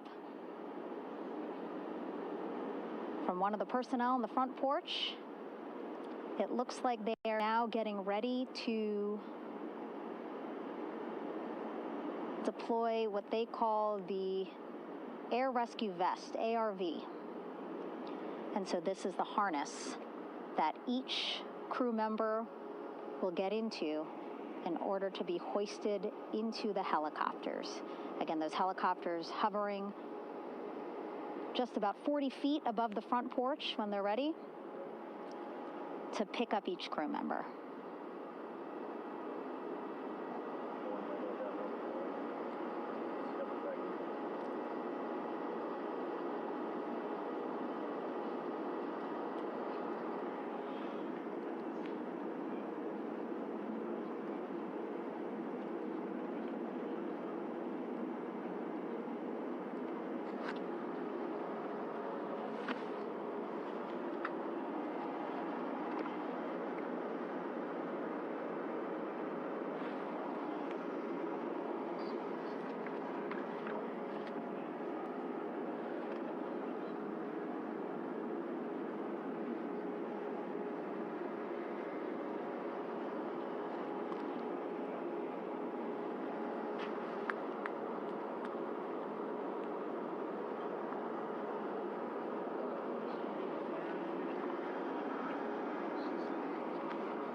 This is Mission Control Houston. Behind me, a fairly raucous scene as hundreds of flight controllers have poured into the flight control room here. This is reminiscent of the scene after the final shuttle mission of STS-135, although that was the end of a program. This is only the beginning of a program with the textbook splashdown of integrity and its 4 astronauts. We're standing by for the crew to be extracted from the spacecraft. Entry Flight Director Rick Henfling invited all of these flight controllers who have contributed to this mission to enter the flight control room to have an opportunity to receive well wishes and to share the mutual glow that exists in the wake of a textbook mission for integrity. On the front screen here in Mission Control, a sign that says "Welcome Home Integrity, taking humanity back to the moon, going further, and returning safely to Earth." So all of that jubilation, part of the post-splashdown activities, even as we await the crew being extracted from the vehicle to be hoisted onto Navy helicopters for the trip back to the USS John P. Murtha.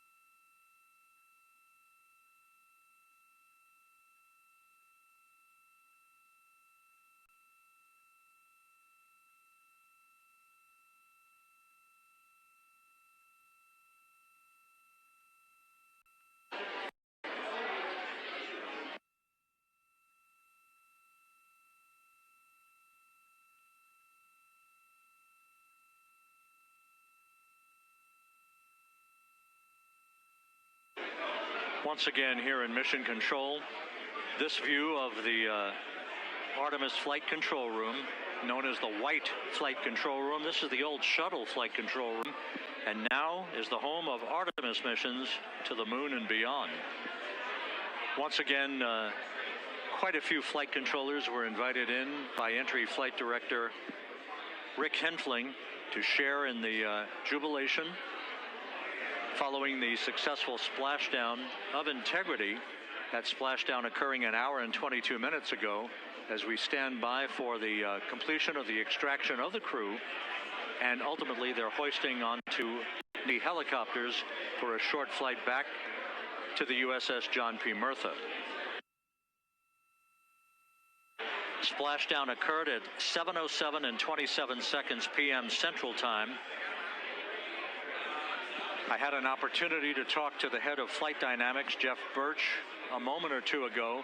He said the trajectory of integrity coming through the Earth's atmosphere was so precise, they've never seen anything line up on a ground track like today's entry by integrity for its splashdown southwest of San Diego.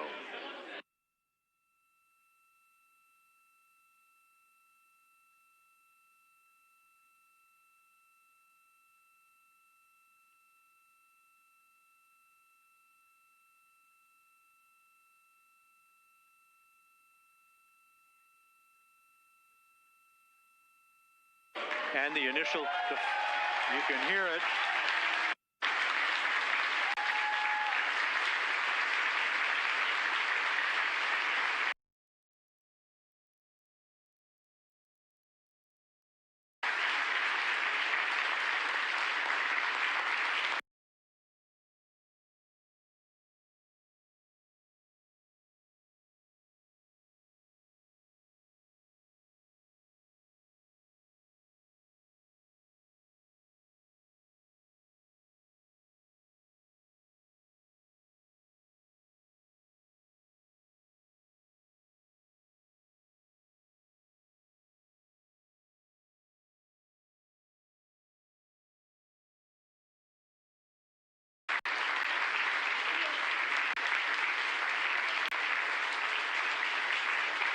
Jubilation here in the flight control room. The first crew member is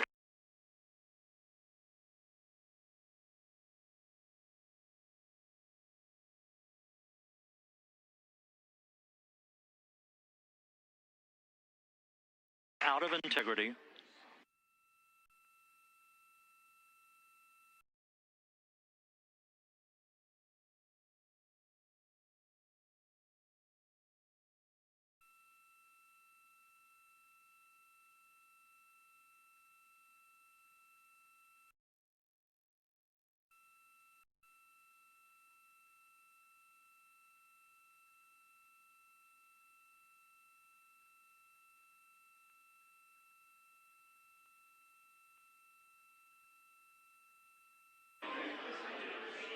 We're about 1 hour from sunset out in the Pacific. Everything continues to go well. Integrity's systems function perfectly during its entry back to Earth. And Reed Wiseman, the commander who will be last out of the vehicle, reported that all the crew members were feeling very well.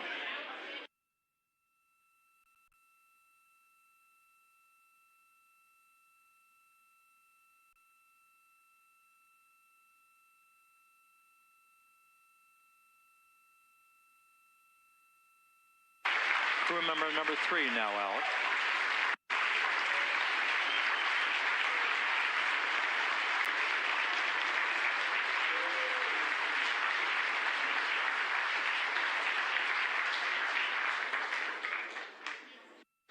And now standing by for the commander, Reed Wiseman, who will be last out of his ship.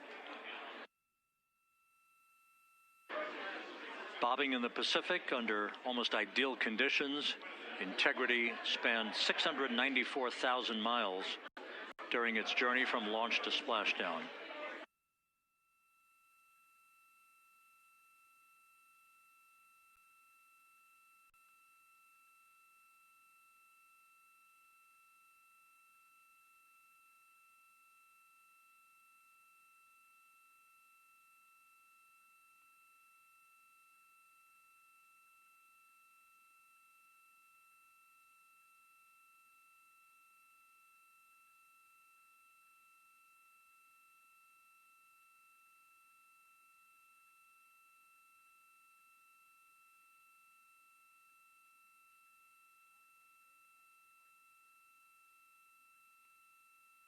And we now have Reed Wiseman out of the vehicle, all 4 crew members now out of Integrity.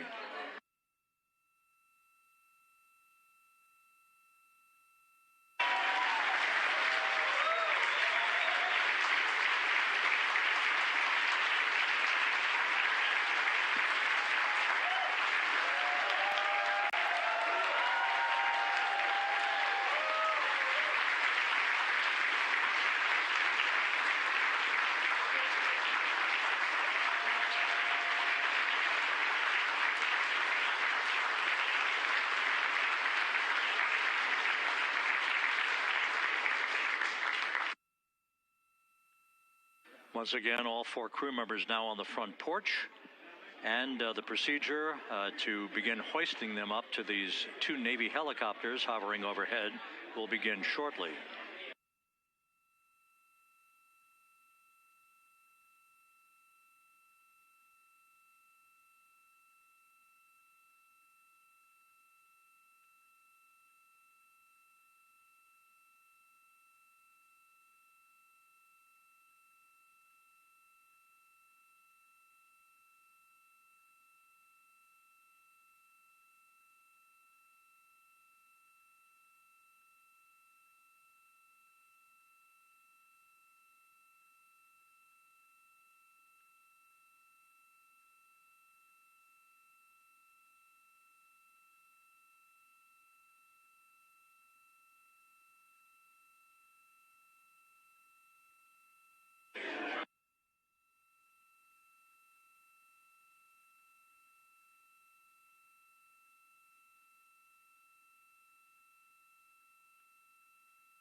This is Mission Control Houston. The mission is over, but the melody lingers on as jubilation continues here in the flight control room. We should be expecting NASA's Associate Administrator, Amit Kshatriya, to be joining us shortly for a short interview while the recovery operations continue out in the Pacific. So we'll stand by for that. And then we'll turn it back over to Megan Cruz aboard the USS John P. Murtha.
This is Mission Control Houston here in the Artemis Flight Control Room. A number of flight controllers basking in the glory of the successful end of this mission that carried 4 astronauts around the moon on a lunar flyby, and the first test flight of Orion with crew members on board. Splashdown occurring an hour and 32 minutes ago after a flawless descent back into the Earth's atmosphere for the vehicle. Its 4 crew members in good shape, simply enjoying their time right now on the front porch, as it were, the inflatable raft alongside of their Integrity spacecraft. We're expecting Amit Kshatriya, the NASA Associate Administrator, to join us here momentarily for a brief interview. before we turn it back over to Megan Cruz aboard the USS John P. Murtha, the recovery ship.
This is Mission Control Houston.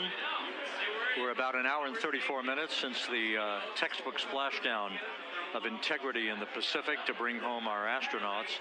And with us now is Amit Kshatriya, the NASA Associate Administrator.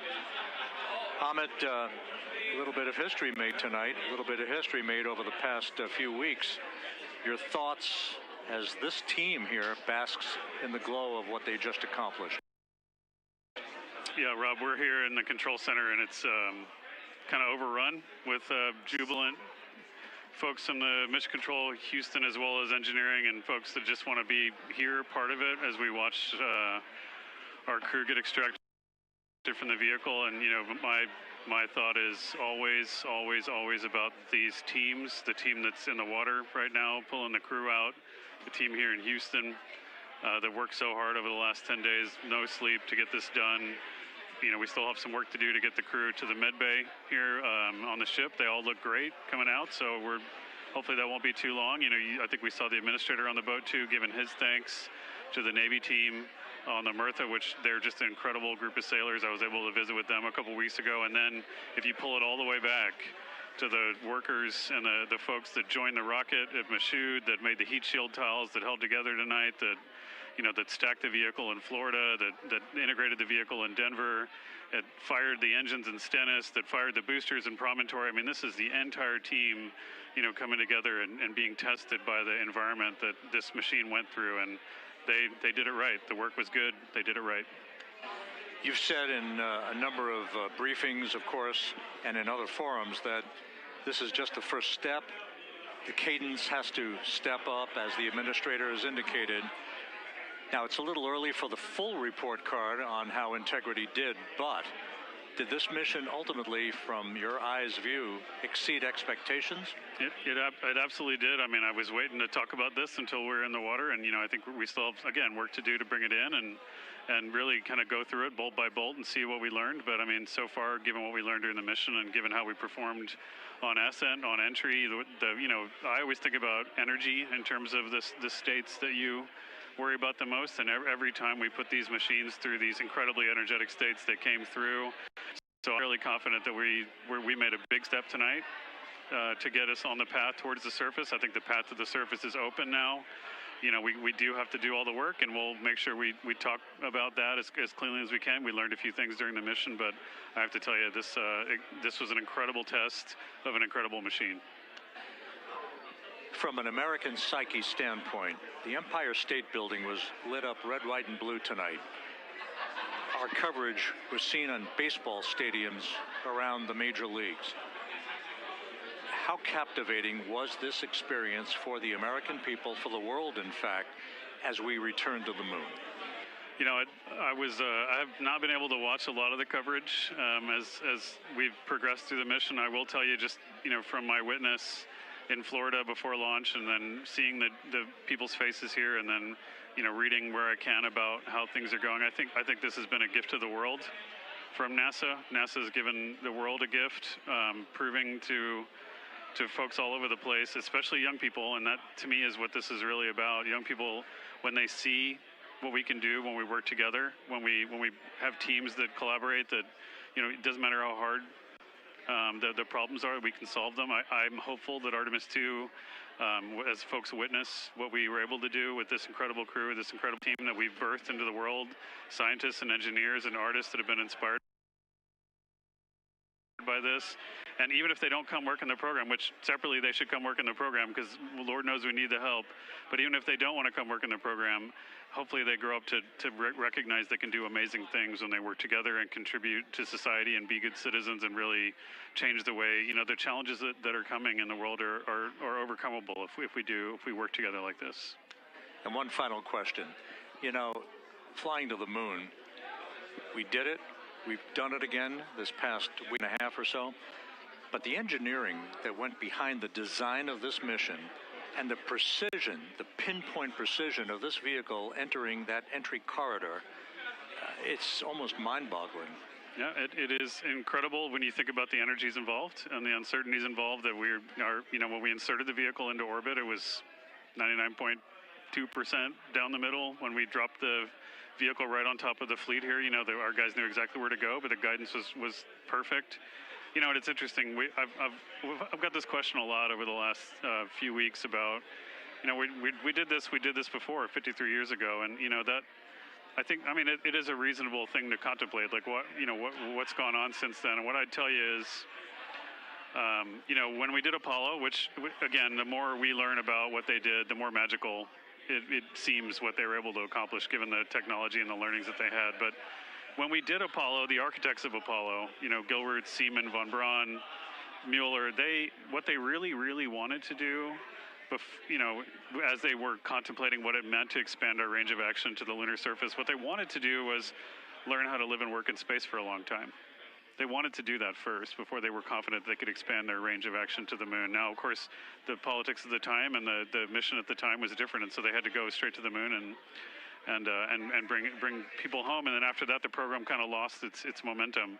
But after that, NASA kept moving along those paths, right? So we recognized during Apollo that reusability was going to be important. We spent a lot of money on those machines, and we spent a lot of money on these machines here. But we recognized that reusability was important, which is why we built a winged space plane called Space Shuttle, and then we used that reusable machine to build a space station. And we learned for 25 years how to live and work in space, and have been able to develop technologies that can enable exploration. So really, what I think is now, 53 years later, we're at the point where the architects of Apollo would have been pleased that we're now ready to actually go back to the moon and go back to stay, because we've learned all the things we needed to learn. There's a lot of people pleased here tonight, and we really thank you for joining us. Amit Kshatriya, NASA's Associate Administrator, as we begin to hoist the crew onto the helicopters to head back to the recovery ship. Thank you very much, and congratulations, Amit.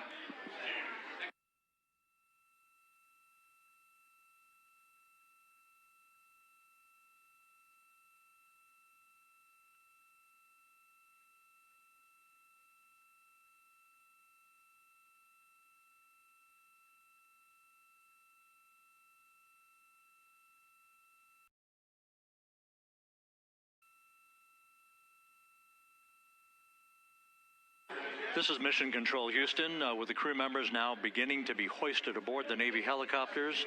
Let's go to Megan Cruz aboard the USS John P. Murtha, who will take it from here.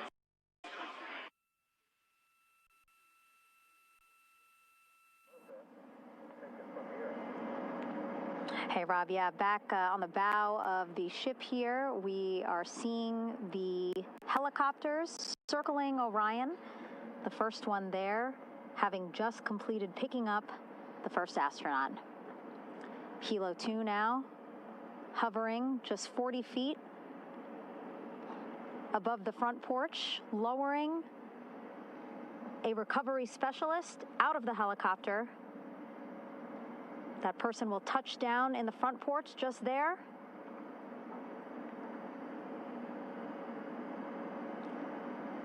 The crew members already outfitted with a harness that will allow them to quickly attach to the hoisting device.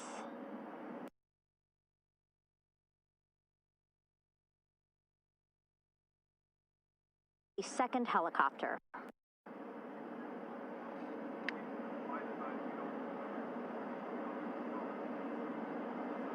That helicopter will now hover just a distance away to give room for the first helicopter to come back and pick up the third astronaut.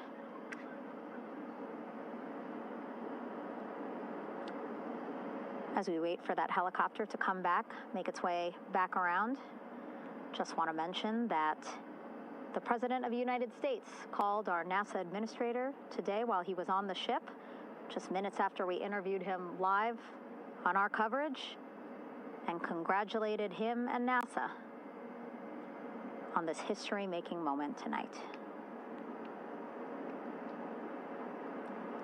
Helicopter 1 again hovering 40 feet over the front porch. We will soon see another recovery specialist getting lowered onto the front porch. Wow, imagine sitting on that front porch, the wind, the water. But again, the recovery team determined that a helicopter flight back to the ship here would be safer, faster, and more comfortable for our crew who just completed a 10-day mission around the moon. Third astronaut in the air, getting hoisted quickly back into the first helicopter now.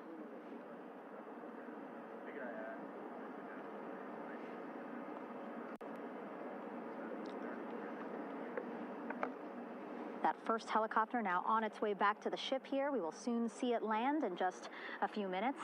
Again, all this action happening just 3,000 yards away from us, so a very quick flight back to the flight deck. And now the only person left on the front porch, Commander Reed Wiseman. That second helicopter now making its way back over to the front porch. Here it comes.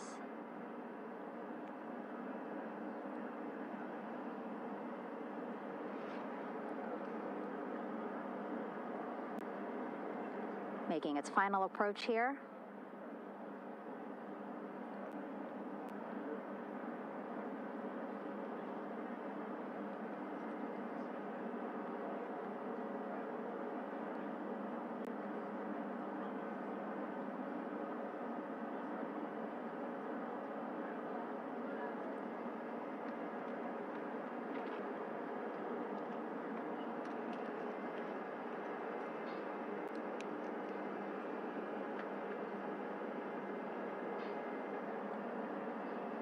The last astronaut, Commander Reed Wiseman, now off the front porch and almost into the second helicopter.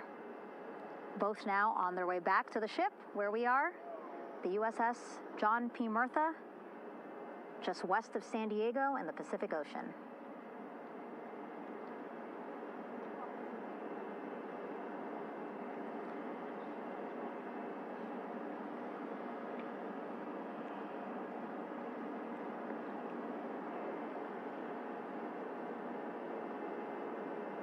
Exciting to see our 4 crew members minutes away from landing on the flight deck here on the recovery ship. 550 people on this ship, excited, ready, anxious, looking forward to welcoming this crew aboard.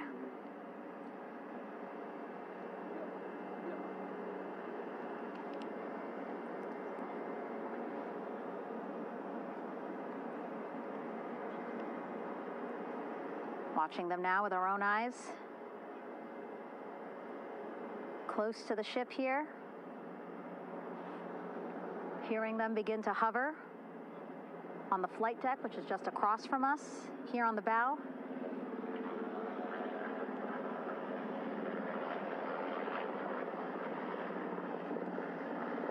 The first helicopter coming in.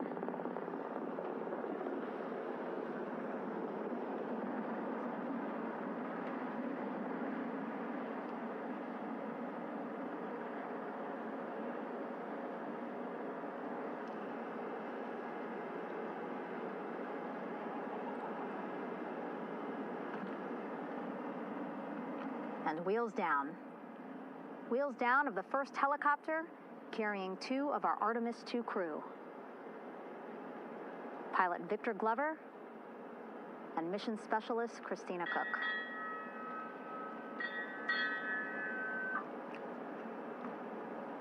Kilo 1 on deck reported on the recovery loop.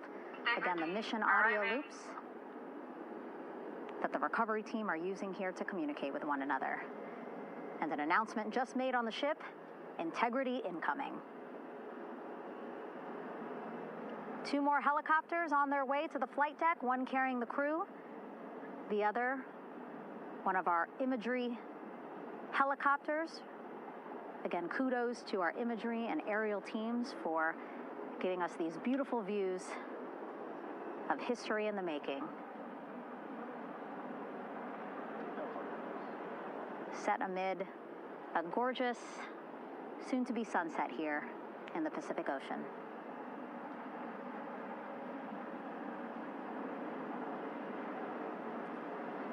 Second helicopter.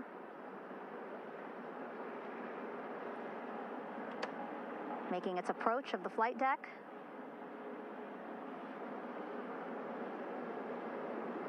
Plenty of people here on the bow with their cell phones out, filming this moment.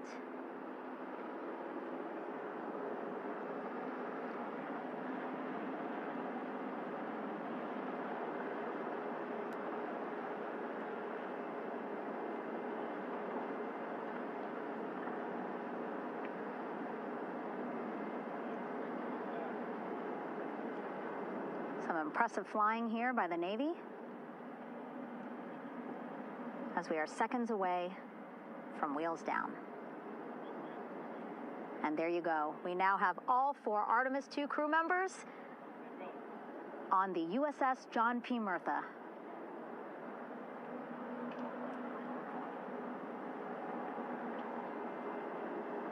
I'm sure they're happy to be out of the water and on this recovery ship with, again, 550 people on board, ready to welcome them home. But first, as we've been saying throughout the broadcast, just making sure the crew feel good. We reported that they were feeling good when they were in Orion, but those were just initial, quick, verbal assessments of how they're feeling. Their destination tonight, the medical bay here on the ship, right after we power down the helicopters here.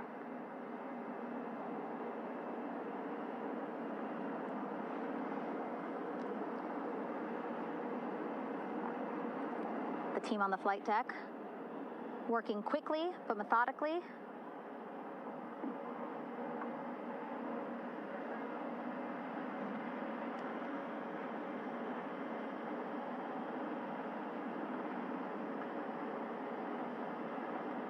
Waiting for just one more helicopter to touch down.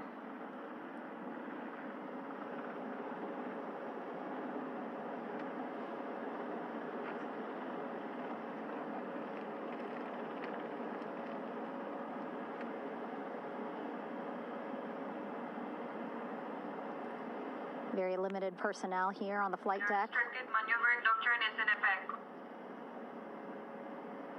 As that third helicopter touches down.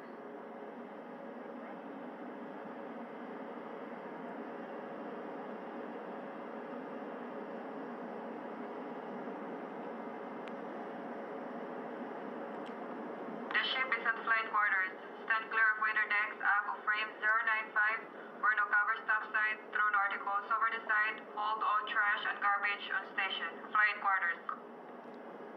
While just a few folks on the flight deck itself, there are plenty more on some upper decks. I see in some of our views a very packed crowd overhead.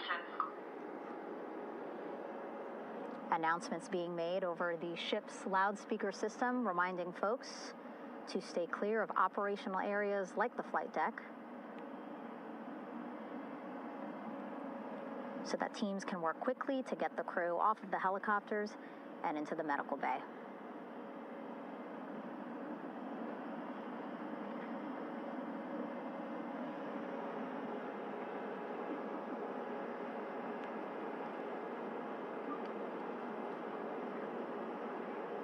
Splashdown today, 5:06 p.m. Pacific time. We are within 2 hours of that splashdown time, and already we have all 4 crew members on the flight deck of the USS John P. Murtha.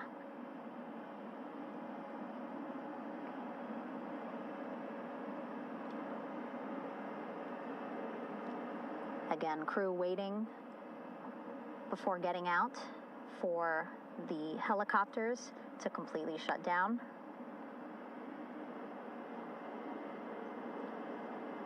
Safety, of course, very important to NASA and the U.S. military.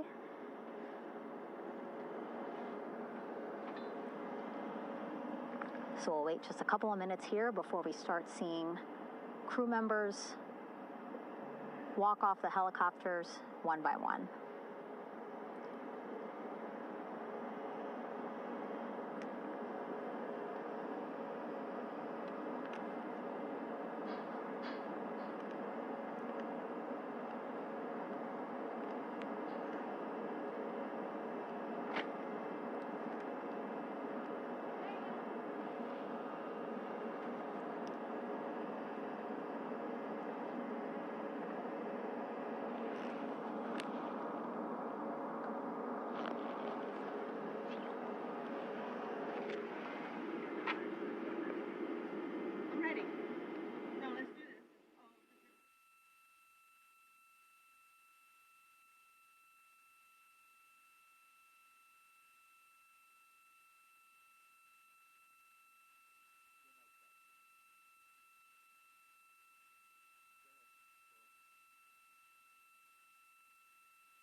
All right, and now here we see pilot Victor Glover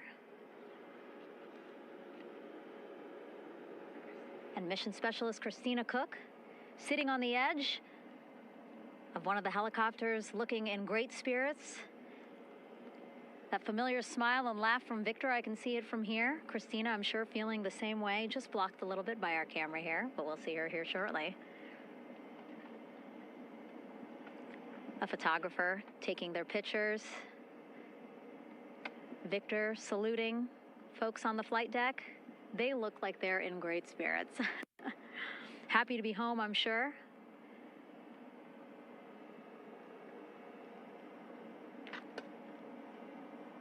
If you're sitting at home, I hope you too are wondering, what would you want to ask them if you got a chance to talk to them? Because that is what I'm thinking about. Getting the opportunity to talk to or ask questions of these 4 astronauts who just made history as the first crew to return to the moon since 1972.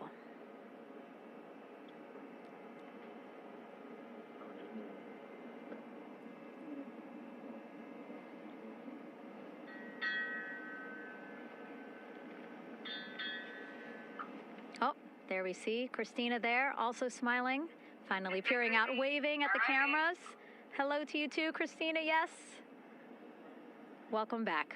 Welcome, welcome home. A loudspeaker announcement on the ship saying, "Welcome home, Integrity."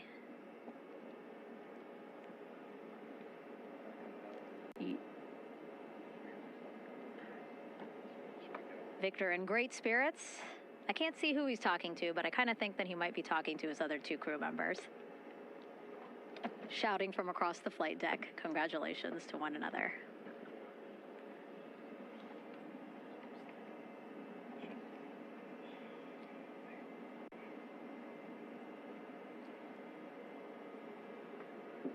And so now we see some Navy personnel walking up to the helicopter. This is again the first helicopter carrying pilot Victor Glover and mission specialist Christina Cook. Both have taken off their helmets now.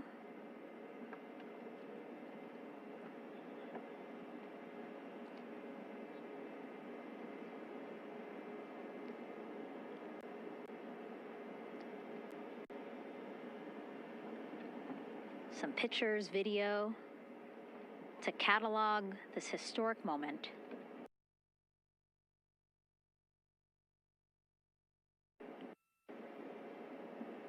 A beautiful sunset just behind them here in the Pacific Ocean.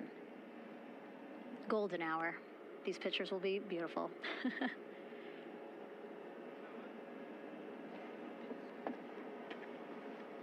Now we see NASA Administrator Jared Isaacman. He is on the flight deck, as well as Flight Surgeon Rick Schuring walking over to Victor and Christina first. We saw the administrator walk over to the other helicopter, which is carrying Commander Reed Weissman and Mission Specialist Jeremy Hansen. We heard from Rick earlier in the broadcast. Again, he said he's going to be out there on the flight deck to do another initial assessment of the crew, ask them how they're feeling, anything bothering them.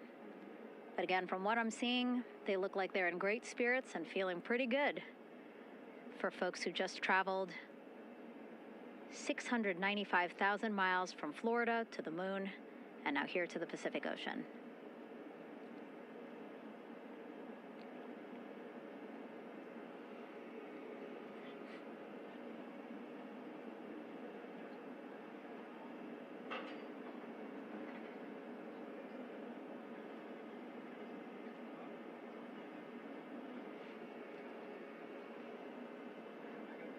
We're now seeing NASA Administrator Jared Isaacman walking across the flight deck. He had been talking to Reed and Jeremy, now approaching Victor and Christina.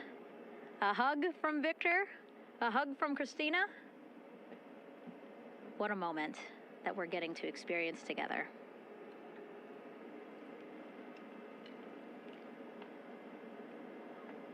I'm sure congratulatory words. You know, we got to speak to the administrator live on this broadcast as well, and he said the kid in him right now, giddy, absolutely giddy at what we were able to accomplish today. Returning them home safely and in good spirits after a 10-day mission around the moon. And here we go. We're seeing Jeremy walking, waving across the flight deck, now on his way to the medical bay.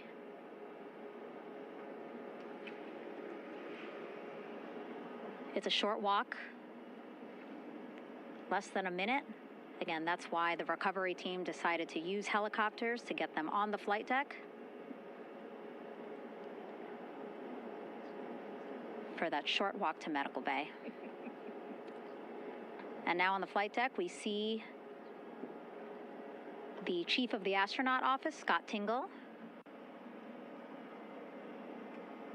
Rick Schuring switching places. He's going over to the other helicopter. Big hugs from Victor, Christina to Scott. Again, a gorgeous sunset setting the stage for this recovery tonight.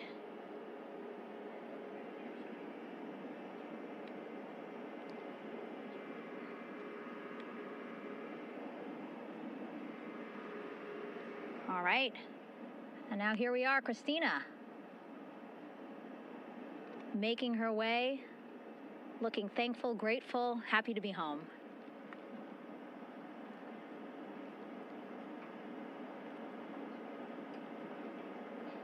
You can see she's looking up again. Lots of people, just a few levels up off the flight deck, welcoming her home.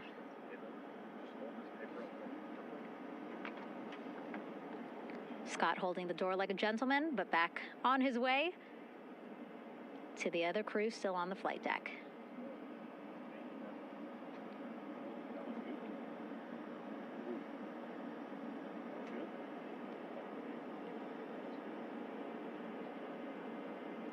So still on the flight deck, Victor Glover and Reed Weissman. It looks like Victor will be the next one headed to medical bay. More hugs, more hugs. He's a hugger.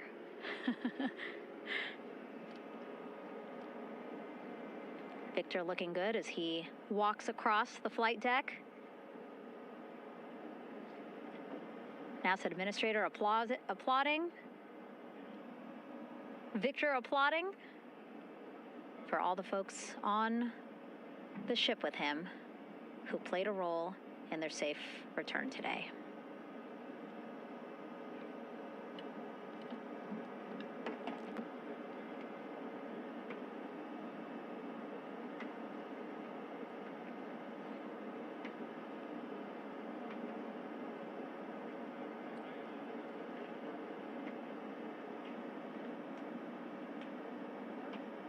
And finally, just one Artemis II crew member left on the flight deck, Commander Reed Weissman.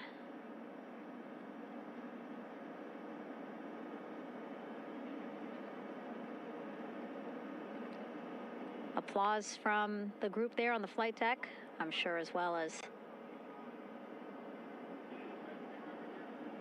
on the level just above them, packed with people. Reed looking good as he takes his steps towards the medical bay.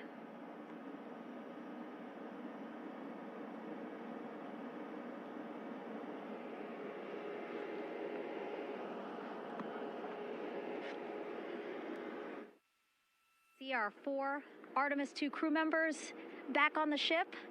Again, now they will head into medical bay, where they will be assessed by flight surgeons from both NASA as well as the Canadian Space Agency. A more in-depth assessment. When they get to medical bay, they will each have their own nurse. They will be helped out of their suits. And then again, we'll check to see that they're feeling good. Make sure it's not just adrenaline, but that they are feeling good from their long journey back from the moon. Beautiful shot of that sunset, illuminating our flight deck.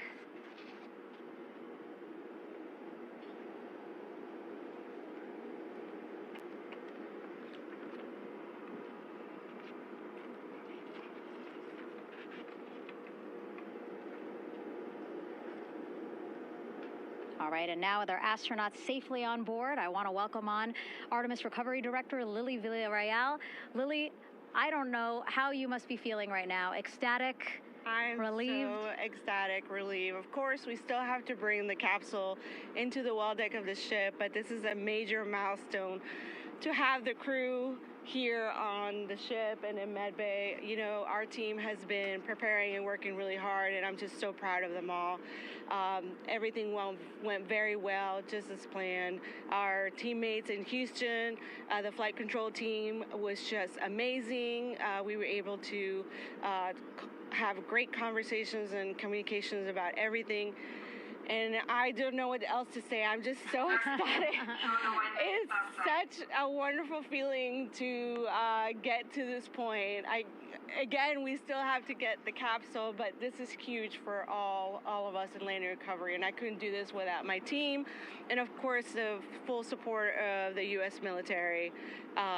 there's going to be lots of, high fives when we get the capsule back in. And I'm so happy that the crew's doing well, Ryan's doing well, and, thank you for everybody watching. Yeah, it was great to watch the crew come back to the ship with you. How were you feeling when you were seeing them looking so happy to be home and feeling really good?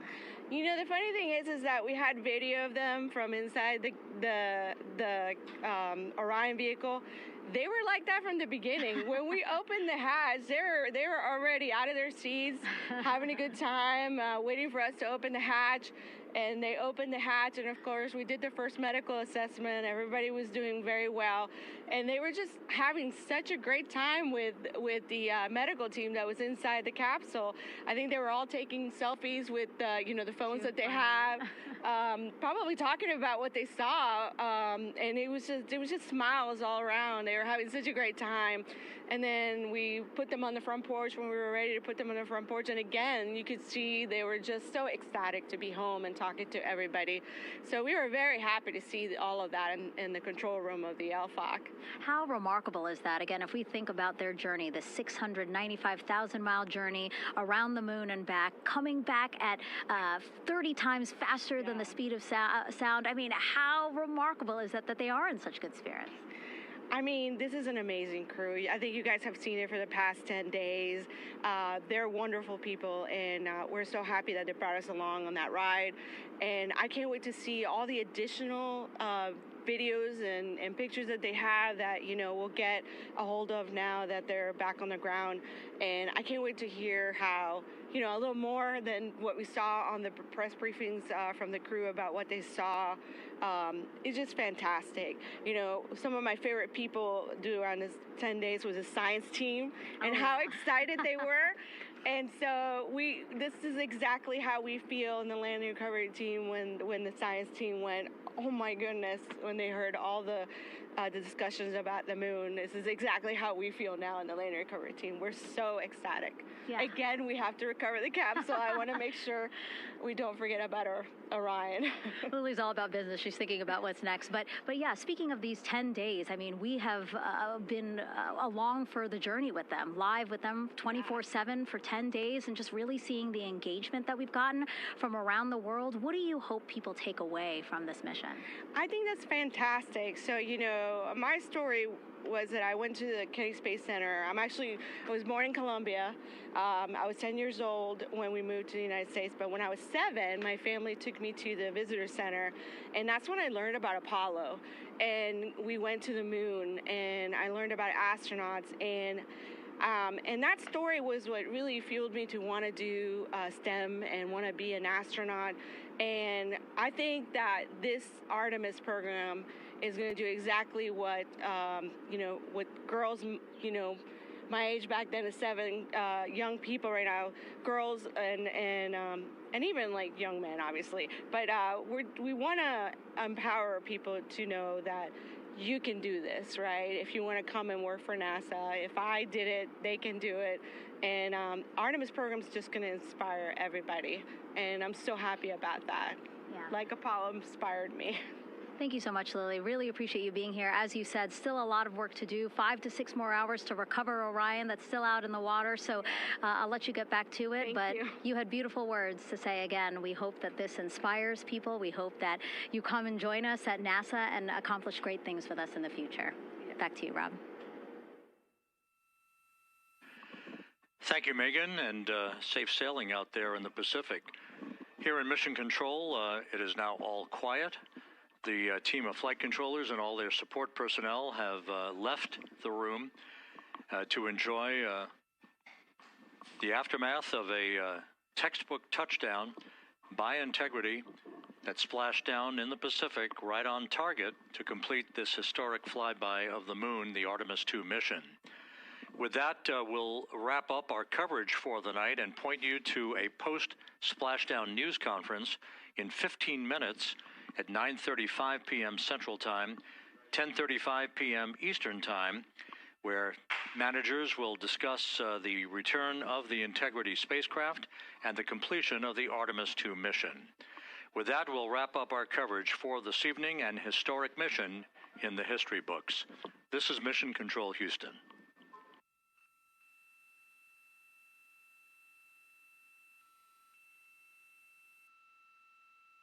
Main chute deploy. And we have 3 good main chutes. Houston Integrity, splashdown, sending post-landing command now. Splashdown confirmed. Copy splashdown, waiting on VLDR. Splashdown confirmed at 7:07 p.m. Central Time, 5:07 p.m. Pacific Time.